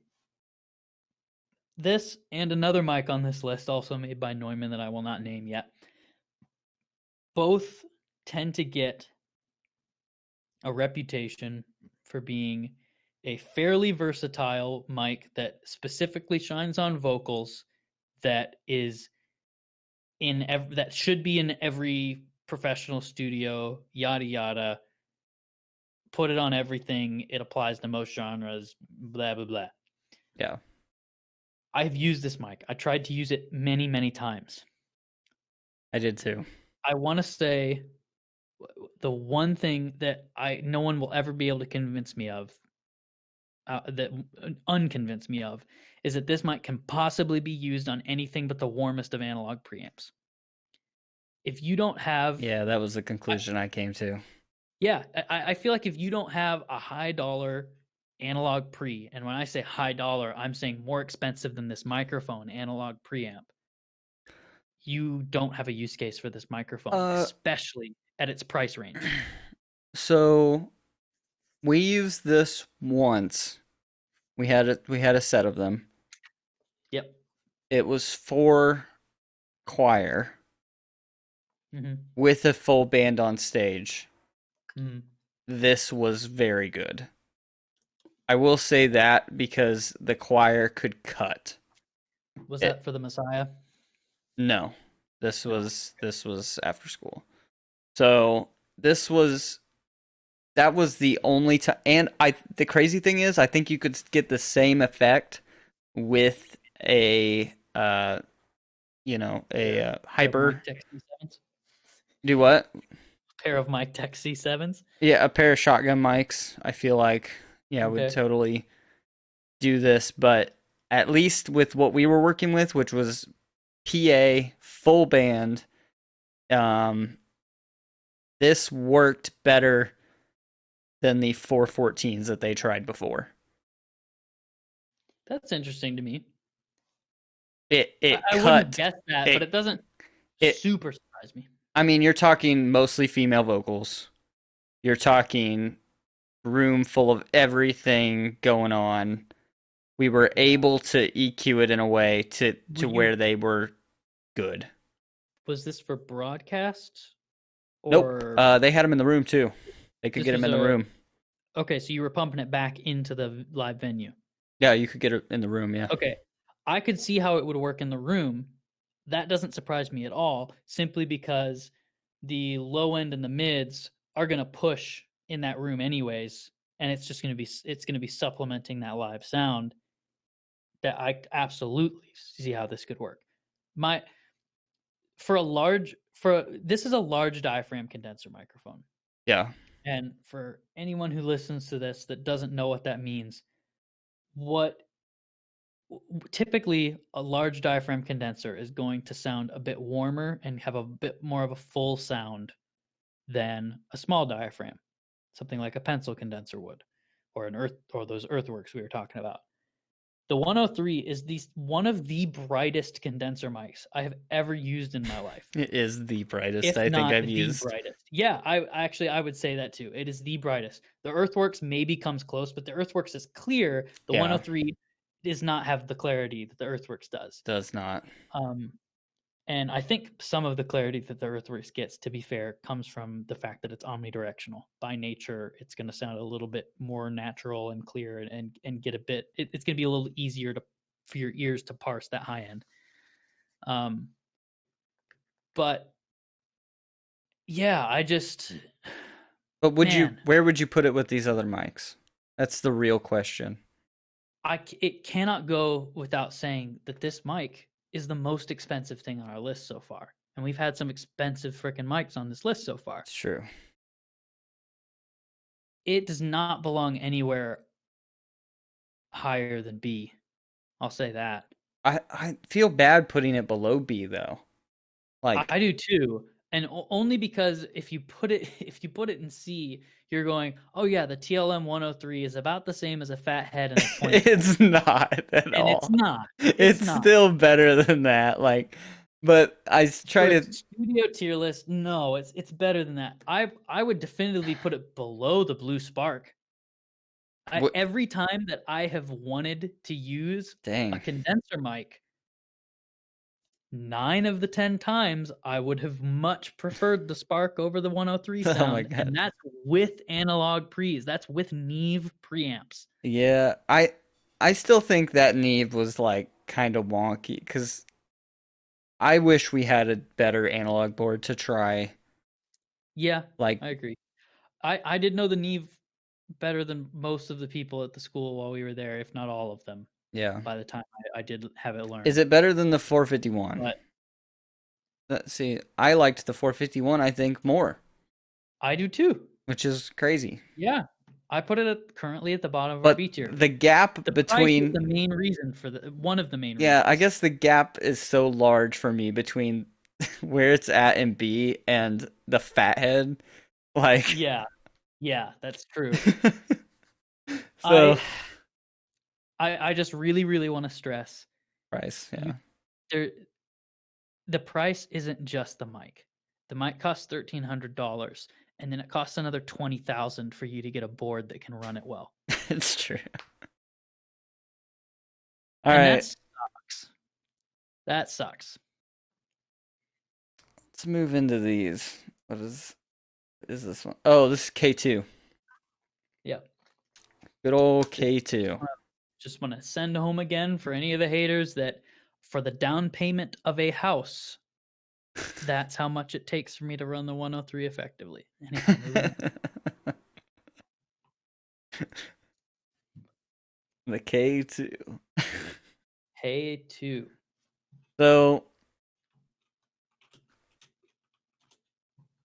C, The only tube mic that has made it on our list. Unless, is that an Elroy that I see down there? it is. Okay, so there's 2 tube mics. All right. There are. So the K2 costs $700. Sweetwater's I'll be current price honest. as of late 2020. I'll be honest. I love this mic. I do also love this mic. This has a similar nature to it as the 57 in the sense that I feel like it has True. either similar or better performance on all of the same things as the 57. True. You could almost use this on anything. Like, and it's, man, it's just It's so a little bit bigger and particular as a bulkier. tube. It Like, is. but It's bigger and sound bulkier. wise, I just love it. Like, I Yeah. Have you ever used this on drum forgot what it applications? was. I think we've used it on a snare before for like, not like big rock song, but Mhm. like, other type of instrumentation, and it was good. Like, I liked it. Yeah. It I was pleasantly surprised. So I I feel like this has a bit more punch than the 57.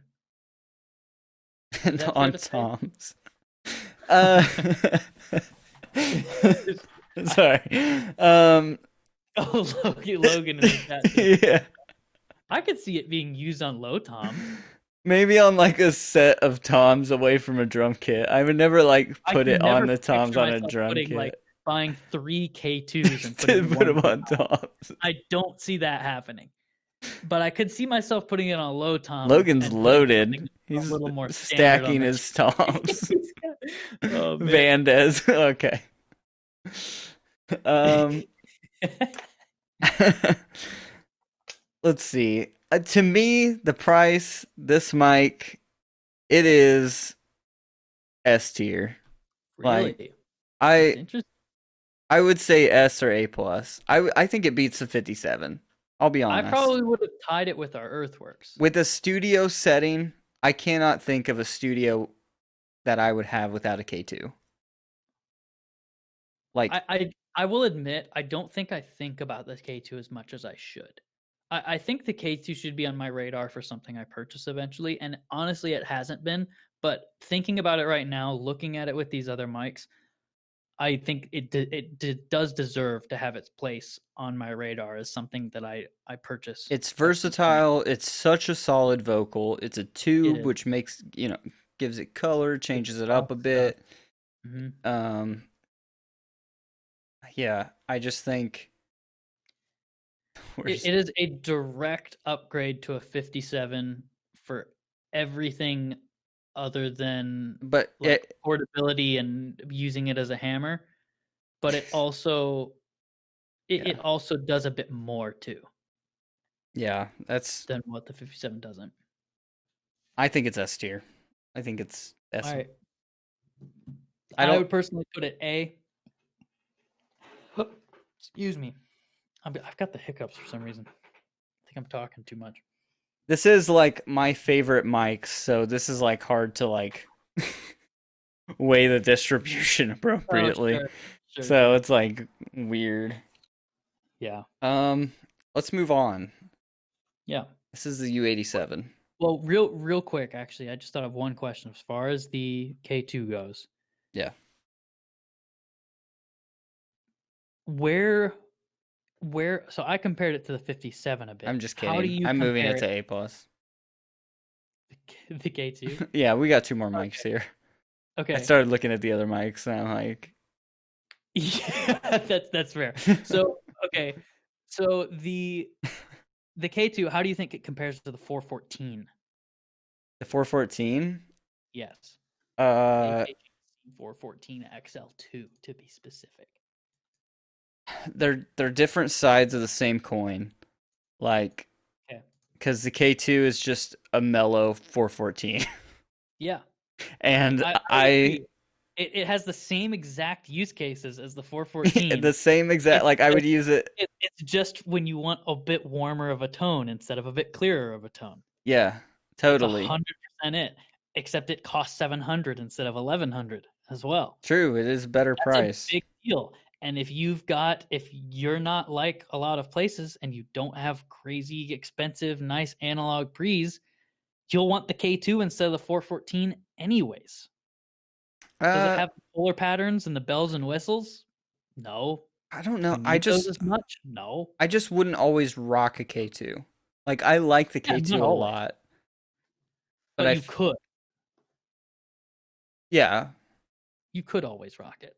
I guess it depends on what my pre's are. I because it's a Yeah. tube. It really I mean, to be changes the fair, game. all of these do matter on what your pre's are, but I would say most people, if you're just at home on a little like USB interface, the K2 is going to perform probably better than a 414 for you. Yes. Yeah, Yeah, probably. Which yeah. is weird to say. Yeah, It is but weird to say. That's why I hesitated while I was saying it, but I'm confident with all it right, actually. back to S All minus. right. Maybe Yeah. S is gonna be stacked. I don't know. No, I think A is U87. Let's fine go to because look, U87. we'll go through. We'll do a once over and adjust everything All after. right, fine. U87. U87. You threw it in. Is that where you're No, thinking? I was just sitting it down. Okay. You go first.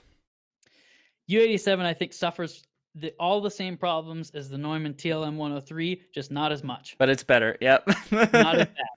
But here's the It thing. still is It's too bright. to me it's significantly better.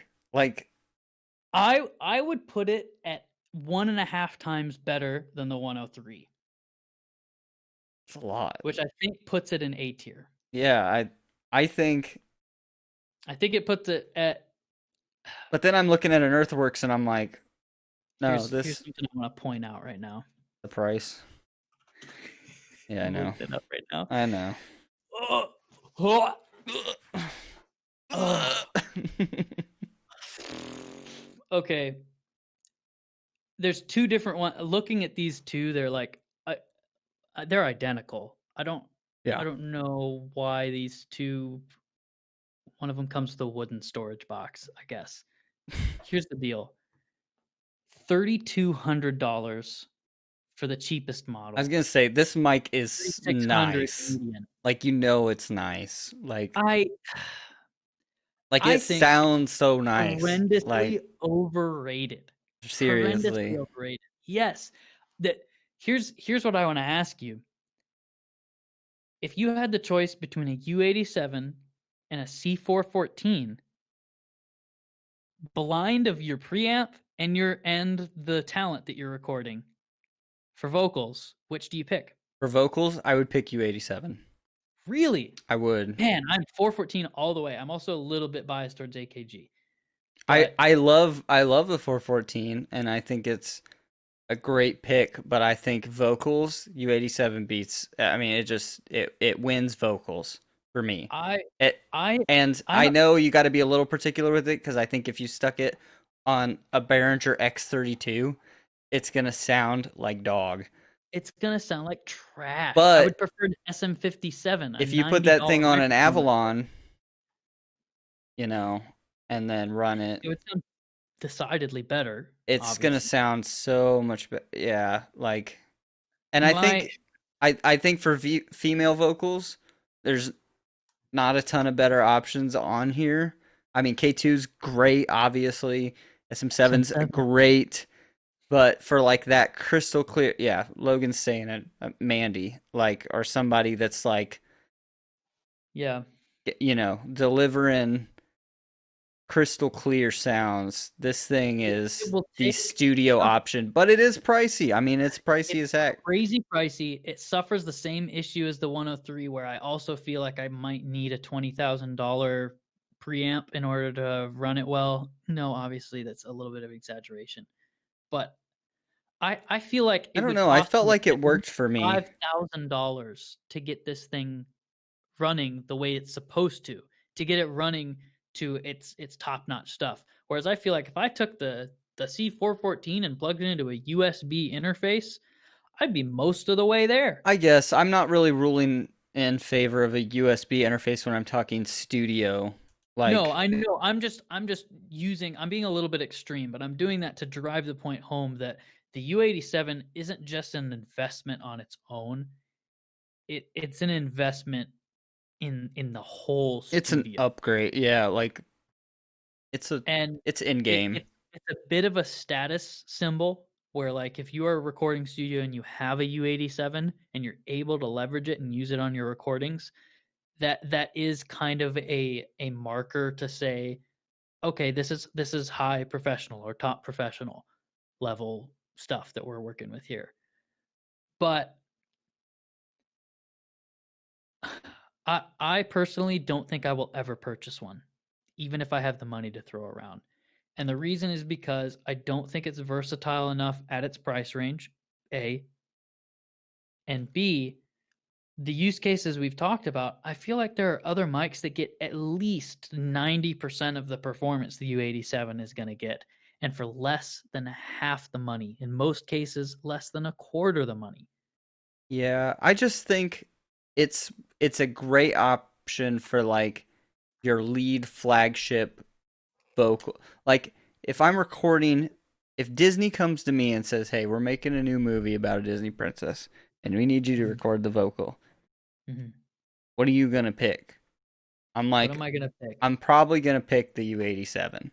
Am I Like worried about the behind the scenes filming that people are going to watch and go, "Wait, what is that microphone I'm he's not even using?" talking about that. I If think I'm worried about what other people are going to think, I'm going to pick the U87. If I'm not worried about what other people are going to think, I'm going to pick the K2, the 414, or the SM7, I depending on think the these timbre of my color too vocal much. Yeah, I think it would depend on the song, but I just think and the preamp, obviously. yeah, but I think big crystal clear vocals like that for like a Hmm. lead pop song or like something that's like so strong like that.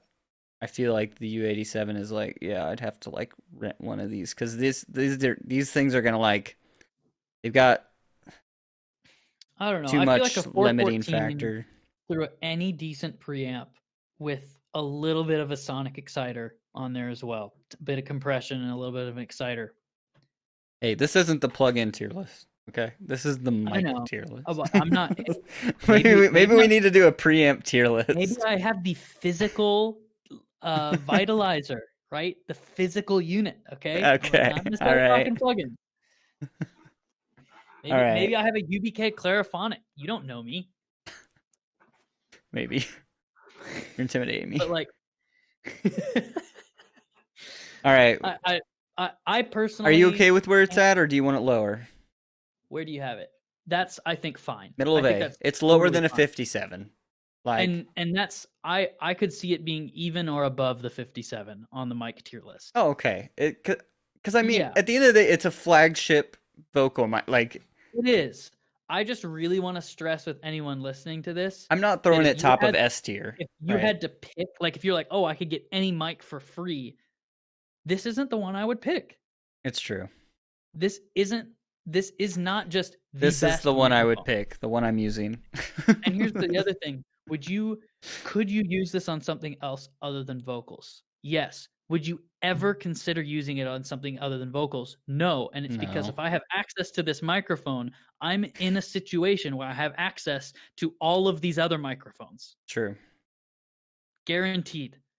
true. If I don't, it's because somebody went, "Oh, everyone be using the U87. Guess I better buy one." And it's all they had money for, and now they're very sad because they got a highly, highly specialized piece of equipment when it would have been You better better for be them to a get something yeah, you versatile. better be like a highly specialized singer. Yeah, Like that's the only way. All yeah. right. We are All on right. to the last So, mic. We left the goods for the last. This is the Elroy. an interesting mic that I feel like not many people know about. No, but I like it a lot. I like it a lot.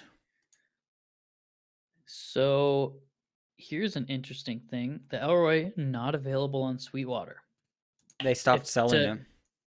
Did they really? Yeah, you can only buy it resale. I thought about buying one a couple months ago because they were cheap. Their prices risen a little bit, but not a lot.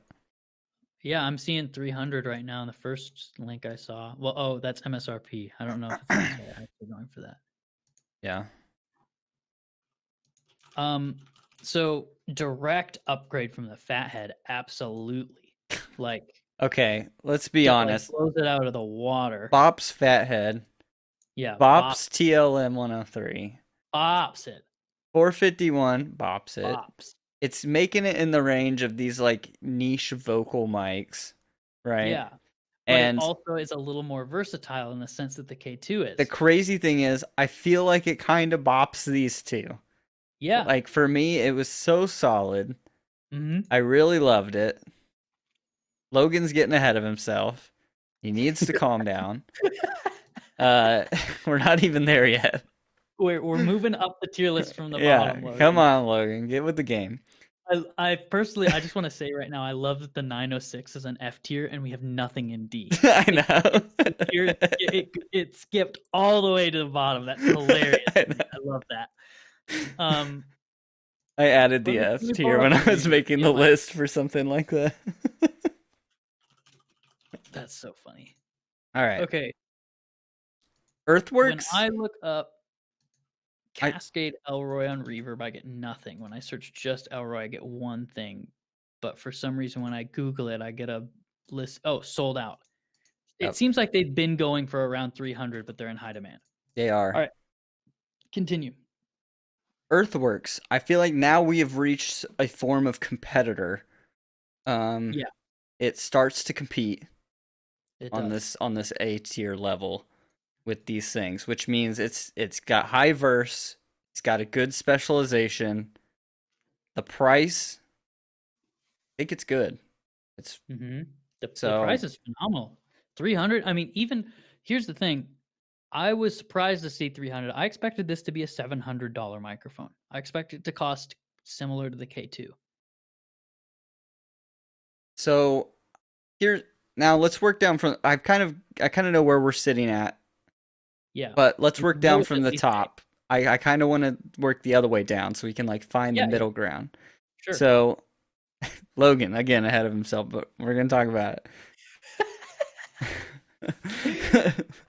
The 414. I do not think this beats any of the mics we already have in S tier. Like, Yeah, because you I got think it. there are. These top four are like what you would build a studio with, like for Yeah, sure. You know what I yeah, yeah. mean? Like these are like I'd so. feel great if I had all those mics. Yeah, right. So Crap. it's like these are like the essentials. These are like the toolkit. This to me is like what comes right after the toolkit hmm for me. But does it beat out the flagship U87? Because So it's more here's, verse, I think. let's go down one at a time. Let's go. I think you're now getting ahead of yourself. Okay. I think these other four are So so strong, like I studio agree. wise. And I think I'm inclined to agree with you, but I want to walk through the logic for our listeners, including Fair. Logan getting ahead of himself. True. So so the C414 versus the Elroy. Yeah. There are some things I'm going to pick the Elroy over the 414. It's true. Guaranteed. There are things I'm going to pick it over with. But I And think it's here's the minimal. thing is that both are going to perform great on the same things. But the 414, not just because of features and not just because of clarity, but also just because of the quality of the sound you get from it, is going to typically beat it out I think it beats it for out, most quality for most wise. use cases. Yeah. If I recorded a full band with only an Elroy versus a full band with only a 414. 414, the 414 stomps 414 it. absolutely stomps it, and it's Yep. because everything's going to get kind of swampy with the Elroy. It's true.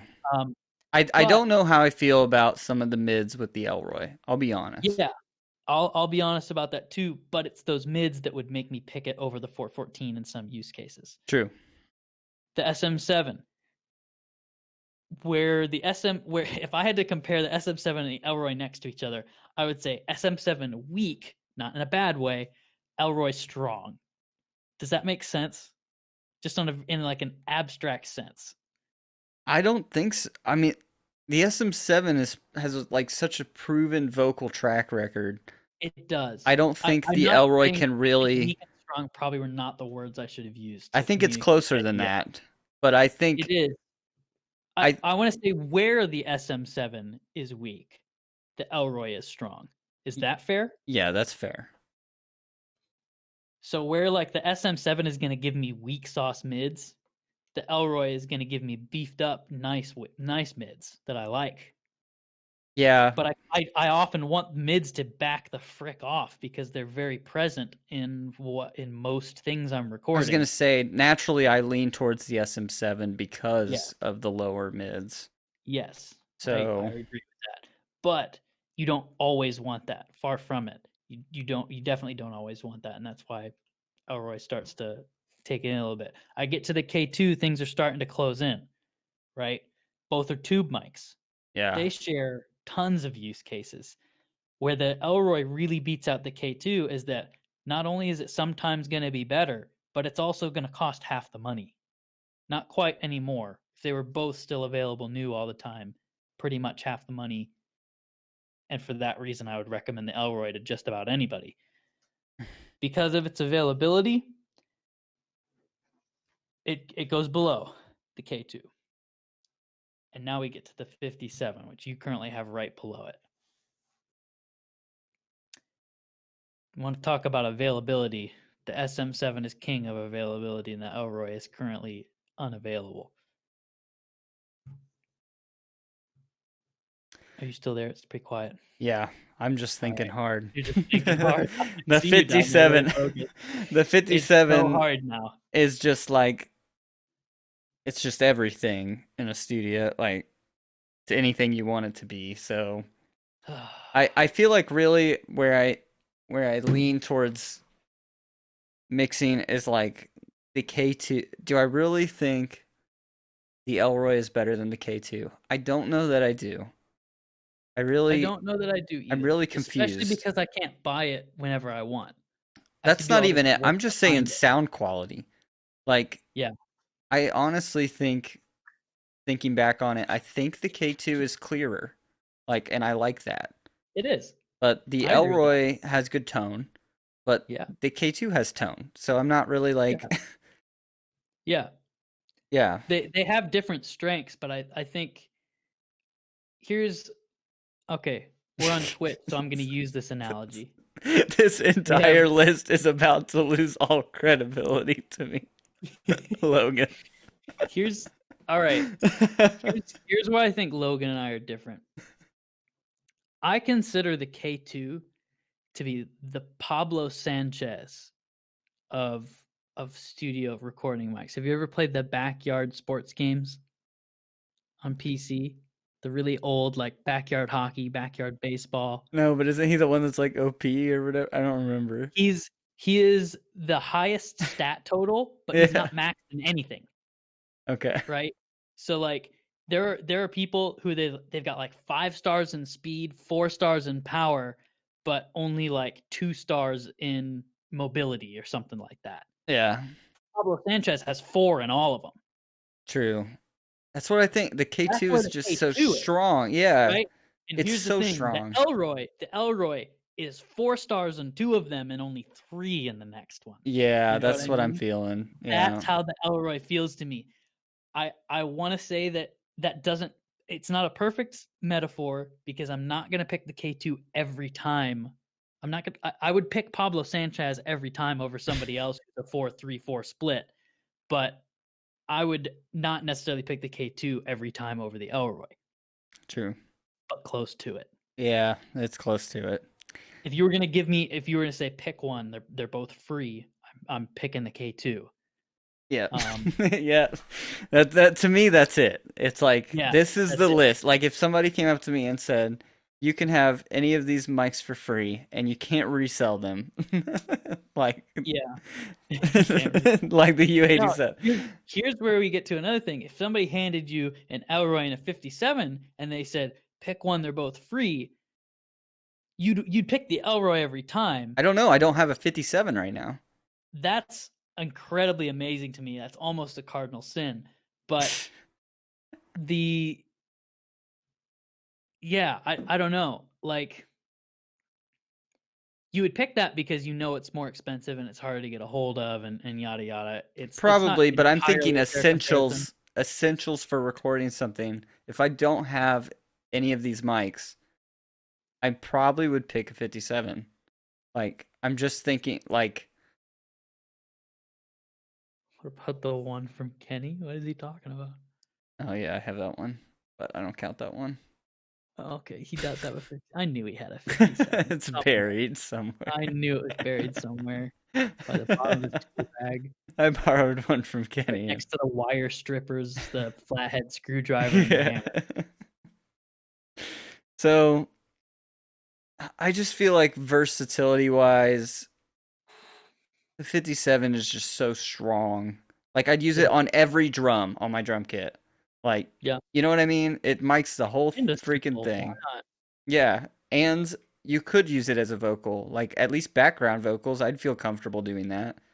And Hmm. then like you, Let's walk through. So we know that 57 we could put on literally anything. We've talked about that. Is there anything you wouldn't put an Elroy on?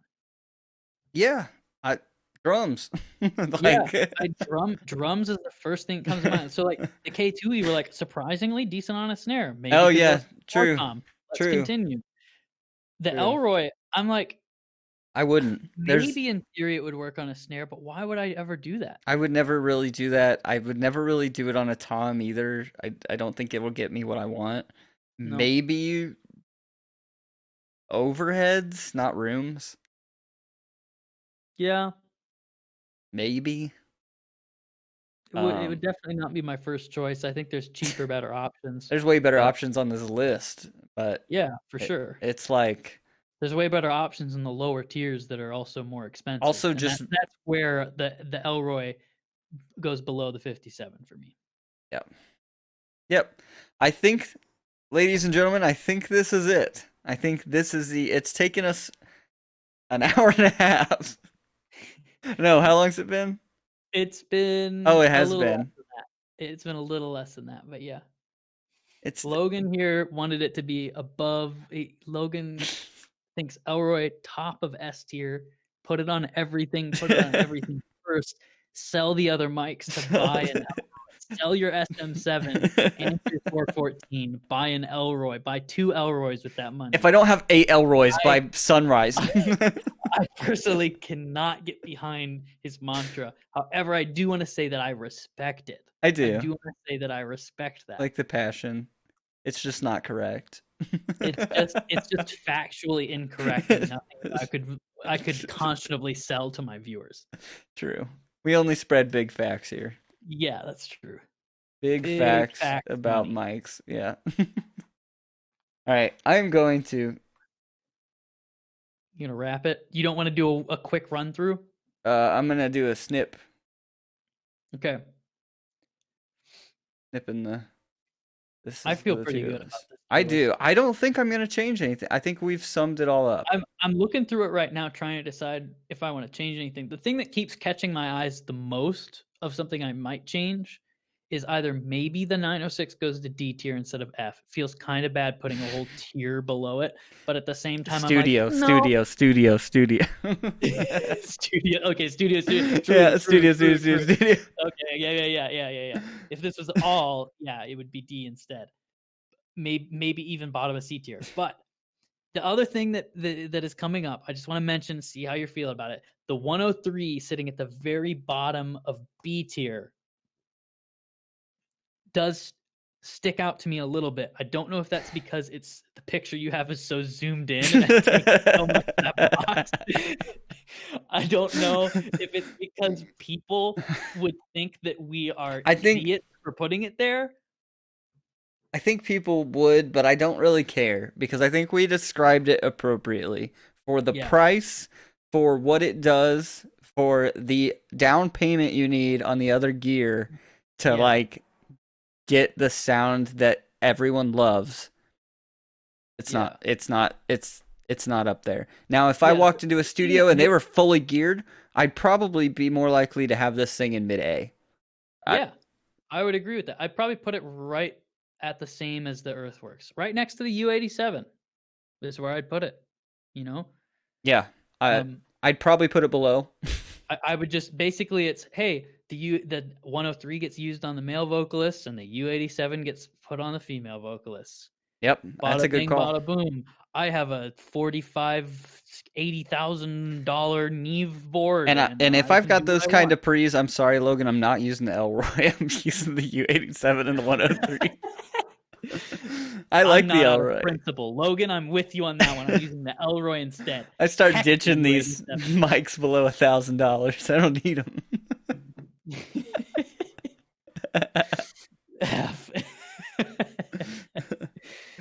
Yeah. Okay. Yeah, I feel pretty good about this. And I think Nice. I think that the fact that we have more mics in B tier than anywhere else is a testament to us trying to be Yeah, fair. no, this is a proper distribution. I mean, this is like Hmm. what it should look like. Yeah. S tier's not too crowded, even though I love all of these mics in some way, Do you, shape, or form. do you think your Beta 58 belongs above the RE20? I'm surprised you put it below personally. I put it below. I'm happy with where it is, but I'm surprised that you put it below. Studio. Live it Studio, crushes true. RE20. I'm glad you're reminding me of Yeah, that. You're right. live it Yeah. crushes RE20. Well, because the RE20 doesn't exist in a live scenario. It It shouldn't. does. Other than I've used broadcast. it. Really? You Yeah. like stage Yeah. RE20 and what on vocals? Select floor toms when we did Okay. like big floor toms on their or toms on their own. I think it Yeah. was an option on a lower one. I didn't see that. Yeah, but that was because that was a That's pretty feature, much it. right? So we used Right. it on that. I've used it on a bass cab in the back room because at that point Oh, it's yeah, sure. isolated. Same Yeah, I thing would with do the that. Leslie on the organ. It was isolated. Mhm, So mhm. we always used it on the organ, and I found out that I liked it a lot on the organ. Yeah. To Oh try to yeah, get Leslie's those. great. It was awesome because Yeah. it's such a weird. The organ is sits in such a weird range, but I the want to throw RE20 this handles out it there. so well. Weird thought I had. This is the first time I've ever thought this thought ever, which is RE20 E906 pairing on the organ. What do you think? No, I'm not using the E906 on the organ. I think we I'm used curious. I would want to know how it sounds. No, Put no, it no, no, right no. up against that. Because the I issue don't is know. the 57's better. We use I think 57 so too. I think RE20. it probably would be. Yeah. Yeah, and That those that would two be my first inclination, those but two paired cover everything that you need for an organ, like yeah, bar that none. makes So that's the pipe organ. In yeah, which case, space pair no, earthworks pick up the whole room. yeah, or whatever.